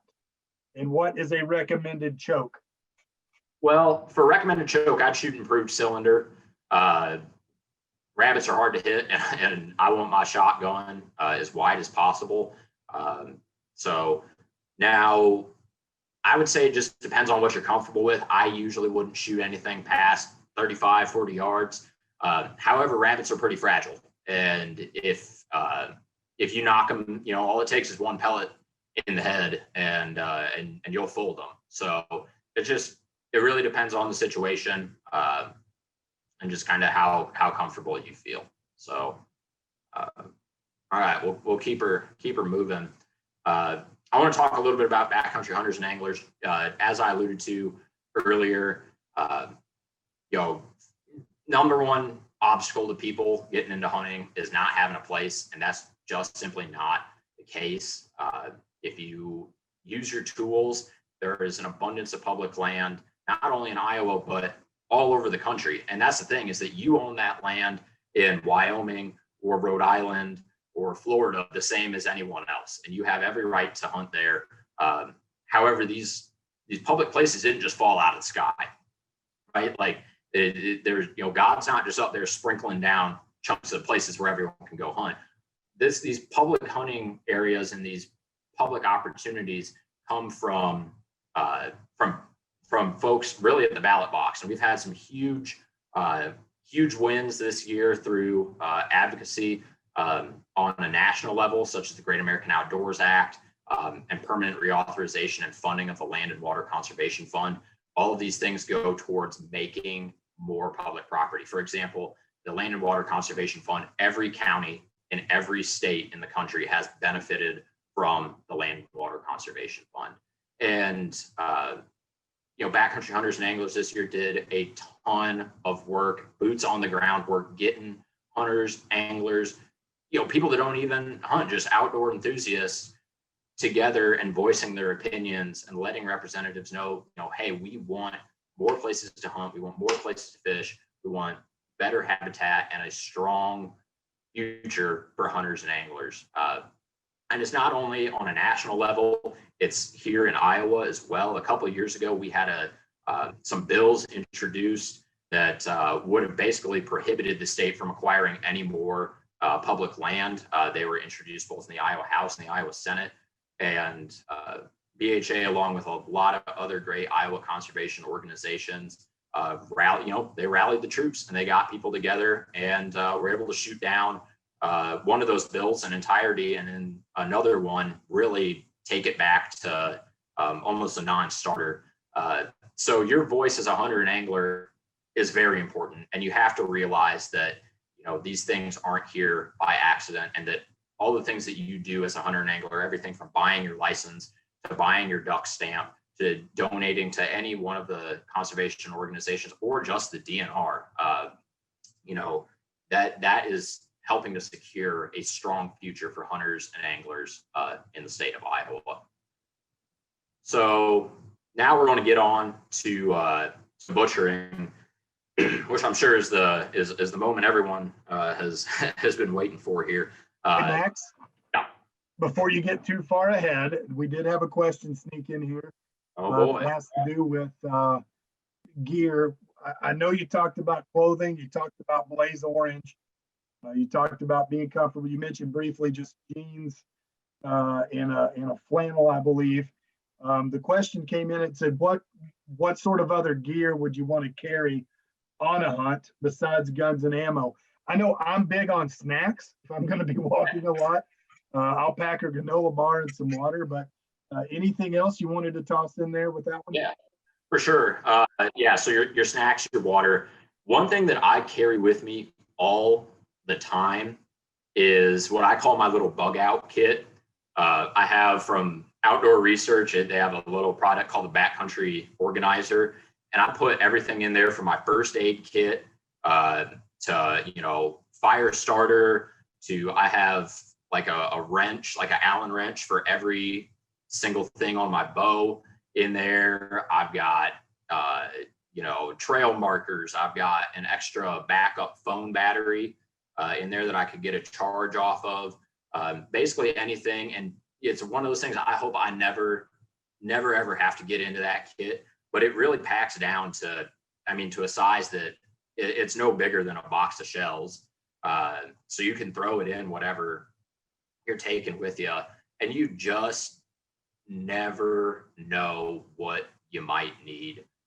So I keep that thing with me all the time. And another thing I'll say too is layering your clothing is super important. Go out cold. If you go out wearing every layer that you have, you're going to start walking and you're going to start sweating, and then you're going to go from hot to sweating to cold, and it's just no fun. So I'll keep an extra, I'll start out going cold and I'll put on layers as need be. And another one is just a pair of socks too. If you ever do get soaked, like a couple days ago, I went deer hunting and stepped actually in a bank hole that a beaver had dug up in there, and I got soaked up to my knee. Have an extra pair of socks on you just so you can switch those out and keep your feet nice and dry. You got anything else, Jamie? Sorry, I was muted. Yeah, we do have a couple of more. I was gonna say, I Um, see a couple flashing up in the app. Gotcha. We'll take these two and then we'll let you get what you need done. And then if we need to stay on past 8 for a little bit, we're certainly welcome to do that. And we can have folks stay on for a little bit and ask some more questions if they need to. Yeah, absolutely. Here's before we turn it back over to you. Question to the general public, to all of us, I guess, does anyone use traps or snares for this? We did just wrap up a trapping webinar last week. So we will put that in the email to go out as well. It's on our YouTube Iowa DNR Learn to Hunt YouTube page. You can check that out. I'll put that in the chat feature and you can check that website out. It probably talks about rabbits in particular on these and traps. Max, you use traps or snares on anything? No, personally, I don't. I mean, sometimes I'll live trap something in the backyard. That's usually not for food. I had a squirrel this year chewing on the siding on my house that he had to get dealt with. But no, I've never personally snared them. However, you know, it's kind of one of those things that if you can snare them, I would say kudos to you because that shows some woodsmanship. And you know what? All the power to you. Check the regulations, check with your local officer. But if it's legal and you can do it, go for it. Sounds good, man. We'll turn it back over to you to start the butchery. All righty. So right here, I just want to go over real quick the gear, and then I'll turn my video back on. For butchering rabbits and squirrels, it's pretty simple. You just need a good sharp knife, some game shears, which can be, game shears is kind of an all-encompassing term. I'll use kitchen scissors, like a good pair of kitchen scissors. You could use tin snips, garden shears. You could buy some game shears, like Gerber makes some really nice game shears. And then Ziploc bags, just depending on where you're butchering at, if you're butchering out in the field, just to keep your stuff clean. For the actual, into the freezer, I personally vacuum seal everything. I bought a vacuum sealer a couple of years ago and I love that thing. However, saran wrap, butcher's paper. Well, you can keep stuff in the freezer for longer than you could ever imagine. I'll pull stuff out sometimes of the freezer. I'll get a freezer fossil that's, a couple of years old and, it tastes just fine to me. Now, whether a public health official would tell you to eat that, probably not, but I've done it a whole bunch and I'm no worse for the wear. So, don't take my word as gospel, but with that being said, I have done that. I've saran wrap, butcher's paper, works just fine. So I'm gonna quick pop off my screen here. And now, another thing that I really like, Jamie, can you all see me right now? Yeah, you're looking good. We can see the table and everything. You should be in good shape. So another thing that I really like, especially if you're not going to spend a bunch of money on high quality knife, and even if you do, I love these work sharps. You get one of these field sharpeners. They're like $20. They've got your rough edge, smooth, your leather strop, your sharpening rod. They got broadhead wrenches. You sharpen fishing hooks. This is like $20 that is just well spent. You can make a $20 knife cut just fantastic, putting an edge back on it with one of these. And also a lot of times, especially I don't do this much on small game, but if I'm like butchering a whitetail or something like that, get a pair of these cut proof or cut resistant butcher's gloves. You know what? I've cut myself pretty bad before, not even on with a knife. One time I was gutting a deer and pulling the entrails out between the pelvis after I had sawed that. And I ripped one of my fingers wide open on a jagged piece of bone. And so just, you know, that's $10 right there. That could save you a trip to the emergency room, especially if you're out in the sticks, you know, by yourself. That I recommend it, even if you're, you know, you think you're great with a knife. You know, no worries, especially when you're butchering larger game. I really like those things. And you can also get just a pair of these latex gloves as well. Good way to, you know, keep your hands from getting cuts and nicks and all that stuff. So what we're going to do now is butcher a squirrel here, and got ourselves a squirrel that was kindly donated to us, that was still frozen. So we thawed him out today. Now, as far as like keeping squirrels like that, if you, I mean, you want to butcher stuff pretty much right away. It's going to get harder to butcher anything. Obviously, leave it. That hide gets tough, and you can risk, you know, meat spoilage and all that stuff. So I'd just say, you know, do it as soon as you can. If you get back to the parking lot or anything like that, you know, get back to the house, just get it out of the way, get it done, get her cleaned up. And now today we're both going to kind of walk through, well, all of us, we're going to kind of walk through something together. Normally I butcher squirrels. And when I say normally, I mean, I've skinned every squirrel in my life, doing what's called the tail method. And which is a fantastic way to skin a squirrel. However, due to, you know, just kind of the circumstances, and how, you know, it's kind of where we're at, that's going to be pretty tough to demo here. So I'm going to try a method that I've seen done before, and it's similar to how you would clean a rabbit.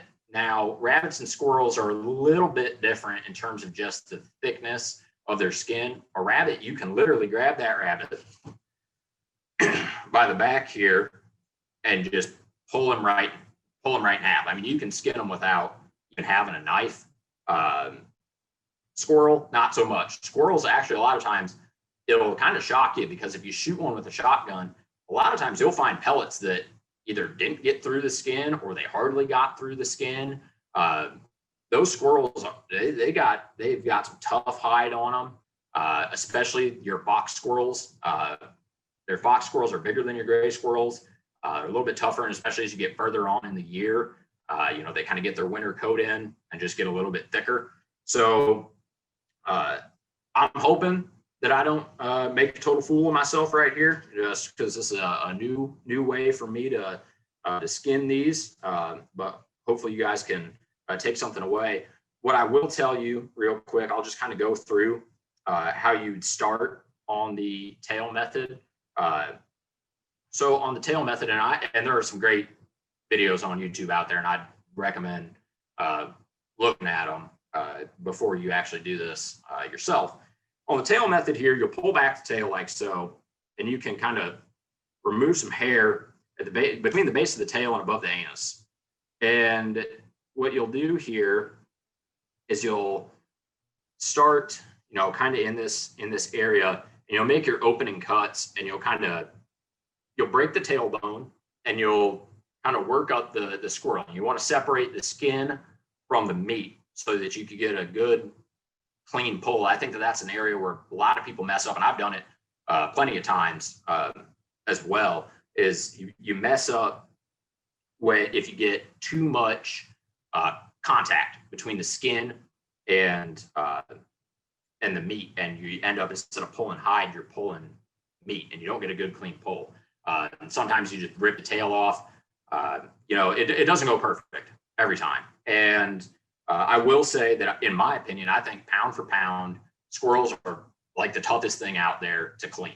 For an animal that's this small, you'd think that it's really, really easy to clean. And if you do it right, it is.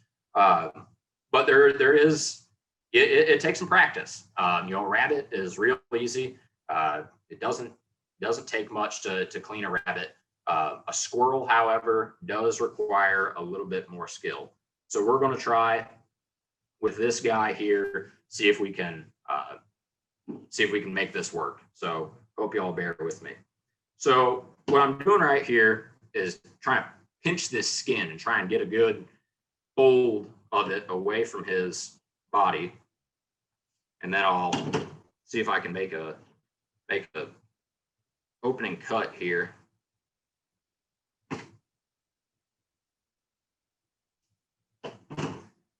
Get inside that hide. Maybe even some scissors might work a little bit better.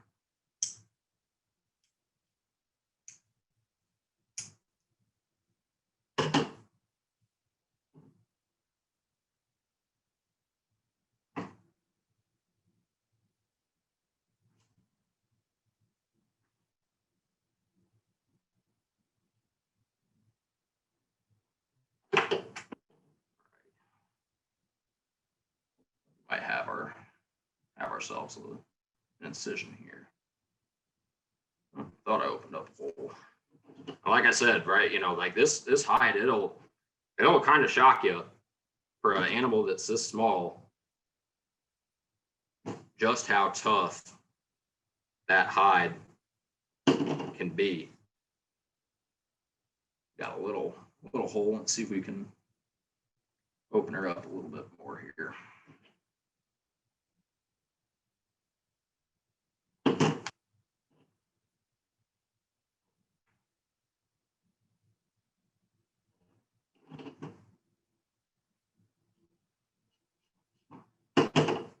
Alrighty, there we go.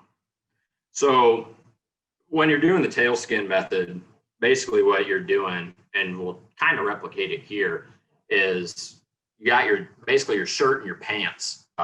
And when you get her opened up, you can kind of just, you step on the tail and you grab the back legs and you lift up, and what you'll end up doing is pulling the front, you know, basically turning them inside out. You'll pull that skin up over his head, and then you can kind of pull back on those legs. That's why, you know, shirt and the pants. Also, one other thing I forgot to mention, if you got a squirrel who's been sitting in your game bag for a while, these legs will get real stiff and they'll kind of get the rigor mortis. You want to open, you know, just stretch them out and kind of work from there. So here we've got our incision, and from here we can just kind of work with our fingers around this guy and kind of let our knife do a little bit of work where things get tough. You just kind of keep pulling.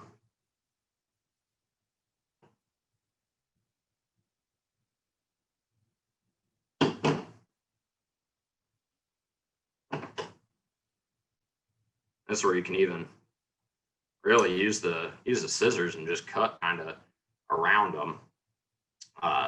Now, one thing that I have seen people do on this is they will get the squirrel wet. Squirrel hair actually is kind of ridiculous how much a squirrel will shed. Same with rabbits. It really is kind of shocking. As you can see, I got tons of squirrel hair on here, which I'm sure isn't going to make my girlfriend super happy. But we'll get her all vacuumed up and taken care of. But you'll get them wet just so some of that hair doesn't come off as much. So this squirrel here looks like was shot with a shotgun. I believe I just felt a pellet kind of move against the skin here. And again, that pellet was inside of the skin, but not inside of the body there, which is just kind of goes to show you how tough the hide is on some of these squirrels. So now we've got him cut all the way around like so.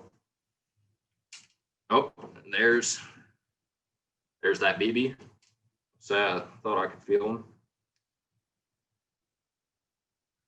And from there, you see, you might not get a super clean pull on this guy right here, because actually this front leg is broken, which happens. You know, it's just part of it. But then you just kind of pull her like that, and there again, you can see you got a BB right there on the inside of the skin, and it's barely through the skin, but it's not in the meat. So again, that just shows you how dang tough these squirrels are. And you just kind of pull the hide away, and again, you can see it's just like just kind of like pulling a sock off, for lack of a better term. You just kind of pull like that, and then work your fingers in like so. Pull her down like that. Go over here. Do the same. Yep, just got another BB that fell out of him. And I will say that this kind of tells you it's a little bit representative, right? Where it hits a few different issues that we've talked about, and that's, you know, shooting them with shotguns into chokes. Now, I get a little bit unconventional sometimes when I'm shooting them with shotgun. I'll shoot them actually with a turkey choke. I'll use like an extra full choke, and that way I'm hitting them right in the head. That pattern is going to be like that coming out, rather than, you know, like that with a improved cylinder or something like that. And that way I can keep all that shot up front, especially, you know, the further that squirrel is out, the wider your pattern is going to get. So there we've got the back legs undone, and we'll just see how this front goes, just because it's kind of shot up a little bit. And you can see, you know, right now I'm not using my knife. I mean, this is all and for those of you who are new to hunting, you'll figure out that a lot of times butchering wild game there's a lot of handwork in it rather than knife work. Like when I'm taking apart a deer's back leg, a lot of times I'm just kind of running my hands between the seams of the muscles and not even really using a knife, and that'll kind of just come right apart. We got this front leg a little blown up right here on the front side, but you can kind of push that arm back through there and work your finger kind of through the skin. And like so, right there, we've got him, you know, the shirt and the pants are off. So what I'll do from here is there are a number of ways that you can go from here. Most people will take a squirrel apart or squirrel rabbit apart in pieces. And so you get 5 pieces. So what I'll do is cut them at the joints right here. And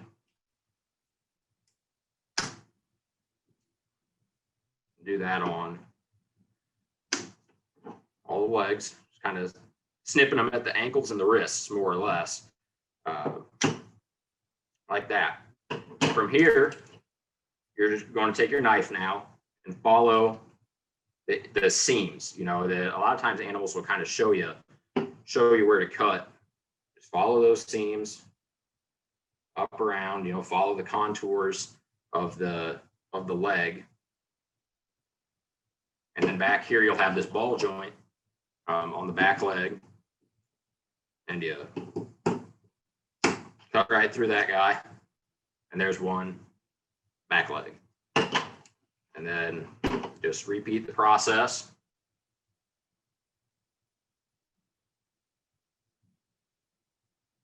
Like so.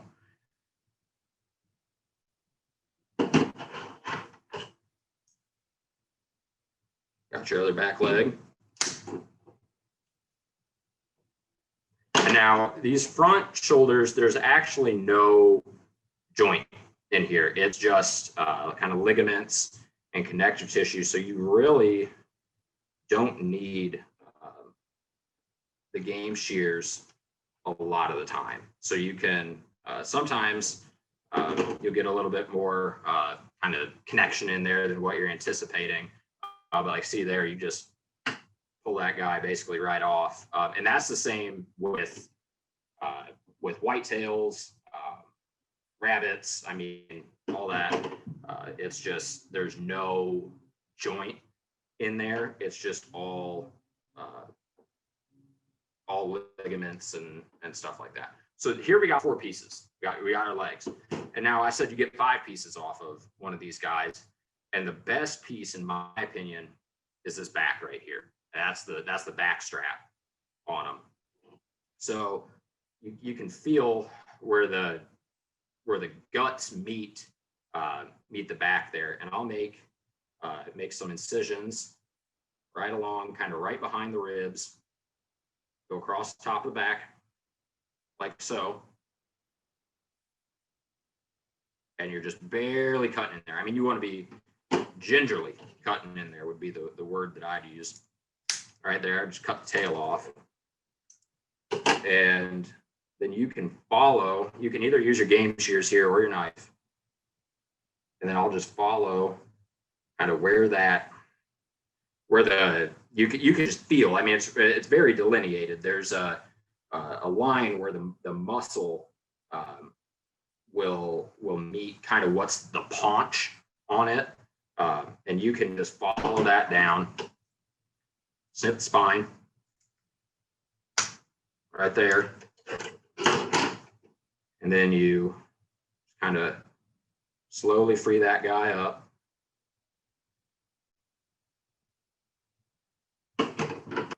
I'll actually snip her again down there. And then there's your back right there. And that's a really, really good piece of meat. You got big chunks of meat on both sides. And actually got the inside kind of tenderloins in there. And that is what is considered by a lot of people that I know that love, I mean, just the diehard squirrel hunters, if you ask them, what's your favorite piece? It's always the back. My grandpa was a guy who I learned how to squirrel hunt from. And I mean, if you had to ask him, you know, I mean, it was the back, basically the back or nothing, you know, that was just what he loved. So, but that right there is how you clean a squirrel. And then you wrap them up and there you go. Wash these pieces off real good. Just trying to remove any hair and whatever, which is inevitable to get on there. And I've heard a lot of people, you know, who start skinning a squirrel and they're like, I got hair everywhere. And it's like, it happens. But like I said, if you get them wet, sometimes that'll help. But yeah.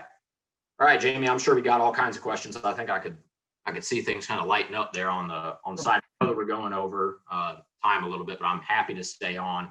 Got the cooking as well, which I basically all done. So yeah, and you could probably give us even a crash course on the cooking. Yeah. I don't have any more questions that have trickled in. I think really, Tim's answered a few, and so yeah, we're getting some things going behind the scenes. So yeah, I'd say just keep rolling. That must mean I'm just an amazing instructor. So I'm going to show you here a recipe that I like, and I made. It's Squirrels street tacos.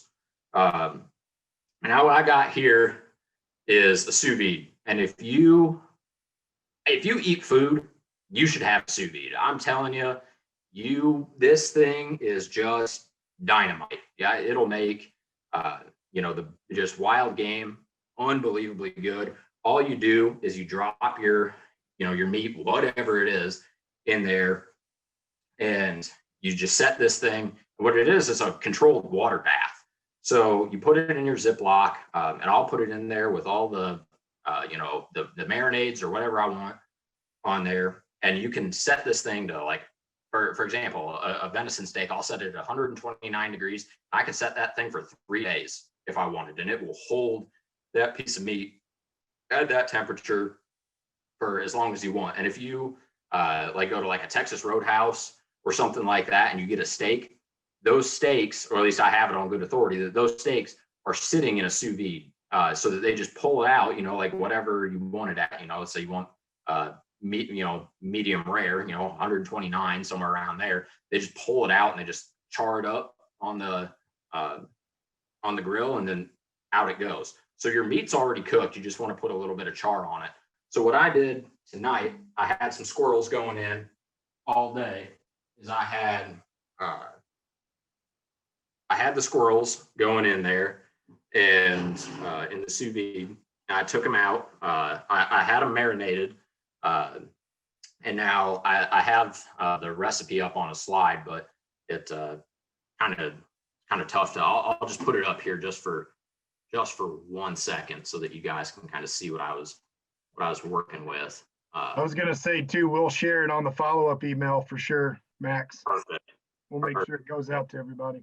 So actually, these two dishes right here are from one of our Learn to Hunt Small Game classes last year that Iowa Backcountry Hunters and Anglers put on. We had a professional chef, his name's Chris Grebner, come in and do these, and we partnered with an organization called Edible Outdoors, which is here in the Iowa City area. And this is a fried squirrel and gravy that Chris made, and this is kind of a rabbit stew. I'm not getting the name correct, and I feel bad about it because it was absolutely delicious. I mean, fantastic. But this is the ingredients I got going here. So I let the marinade go, and I'll put whole muscle in here. So on the bone, everything, and you can just, after a few hours, you can pick that meat off of there clean from the bone. I mean, it is ungodly just how tender it is. And so I've got some of it here that I'm actually going to be eating here in a little bit. So that's that. But in here, I've got the squirrel. I had it all marinated. Let it go in the sous vide at 145 degrees for, I don't know, 3 or 4 hours, and then took it out, pulled it into the hot skillet, with little cumin and your chili powder, kind of your typical taco seasonings, and it's just absolutely fantastic. And then you can also get just basically whatever toppings you want. And here, got kind of a little, tomatoes with some cilantro and some pepper. In there, got our diced onion, and then also just like a little spicy guacamole. Get some cheese on there, and make a taco, and it is just absolutely fantastic. One thing that I will say with fried rabbits and fried squirrels, soak them in buttermilk for a night. If you're going to fry up a rabbit or fry up a squirrel, just chicken fry it. It's absolutely fantastic. I think rabbits can be a little bit tougher than squirrels, and that's like, again, it's kind of de minimis. But soak them in buttermilk overnight, and that will really soften up that meat, and just it just comes out of the fryer a lot better. So that would be my tip or trick on those guys. Rabbits and squirrels, you can make basically any white meat dish with them. They're a fantastic wild game substitute for chicken. I personally haven't bought meat from the grocery store in about 3.5 years. And when I go for like a white meat dish, which is hard to find in the wild, is rabbits and squirrels are at the top of the list, along with turkeys and pheasants. But rabbits and squirrels are they're stellar. They are fantastic. I fed them to people who've never eaten wild game before, and they were blown away at how good they were. So not only are they fun to hunt, fun to eat. So that concludes everything that I had prepared to talk about. I'll stick around for some questions as long as people want to talk. But I really appreciate everyone coming out tonight. Coming out, sitting in your living room or whatever you're doing, and just appreciate all of your enthusiasm. But behind hunting, conservation doesn't live without hunters. Hunters drive our Department of Natural Resources. They drive all the wildlife that we have. We didn't used to have deer. We didn't used to have turkeys. We didn't used to have all these things, and we have them now in abundance. And it's because of the conservation work and dollars that hunters and anglers put in. So I would encourage you, buy your hunting license. Even if you don't duck hunt, go out and buy a duck stamp. Donate your time, donate your money to any of the great organizations in Iowa, not only Backcountry Hunters and Anglers, Natural Wild Turkey Federation, Pheasants Forever, Ducks Unlimited, Delta Waterfowl, Rocky Mountain Elk Foundation. I mean, there are just so many that you can join and really help ensure that hunting heritage. Just for BHA, follow us on Instagram and Facebook at Iowa Backcountry Hunters and Anglers. And we like to do events like this all the time when we can be in person. There's always a hunt incorporated. And again, thank you all for your time. Appreciate it. Yeah, thanks a lot, Max. You brought a lot to the table, had a lot to share there, had a lot of great questions and interactions. So just a couple of things before we start cutting everybody loose here tonight. In the next week or two, we will send along a link for this webinar so that you can keep it, access it. It'll be available on our YouTube channel as well once that's ready to be posted. It's going to include some of the content to the chat feature. It's also going to have some other links and other videos for you all to follow up with in some of the recipes that were shared here tonight. So be watching your all's inbox here sometime late next week or early the following week, just before Thanksgiving. We'll try to get that out to your all's inbox. In addition to that, just again, want to thank Max for volunteering to do so much teaching tonight, as well as Jim. Jim, you still with us? Want to say something or say hello before we say farewell? Jim was answering a lot of the questions behind the scenes tonight, so appreciate him doing that. But for the rest of you all, again, thank you for the time tonight. We'll be hosting more of these, I think, coming up. Consider joining us here in a few weeks for our Hunt Social.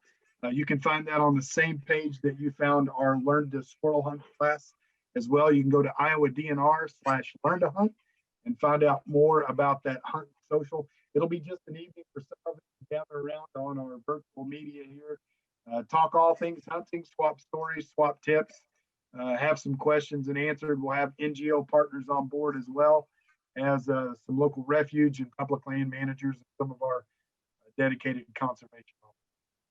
We're looking forward to that. And a couple, just also Jamie said, Backcountry Hunters and Anglers has 2 more events this fall that are kind of like this. Next week, actually, we're partnering up with Edible Outdoors to do a learn to duck hunt type of class, which is going to be fantastic. I'll be on that one as well. We've got some professional chefs from Rodina coming in and doing some great demos. We have Phil Borgelli on there, who's the shotgun rider for Field and Stream. He will be joining us on there as well. So that's going to be a fantastic event. In fact, we can send out, I think that there are still some available, some ingredient kits, so you can cook along at home. So again, check out Edible Outdoors for that. Again, they're on Instagram, they're on Facebook, and we'll be partnering up with them. And then in December, Backcountry Hunters and Anglers is going to be doing a deer butchering class. So we are going to have a full-on whitetail, and we are going to take everyone through skinning to a full cooking demo. Again, we've got Chef Chris Grebner, who you saw some of his fantastic, mouth-watering dishes there on that last slide. Chris is going to be working on that.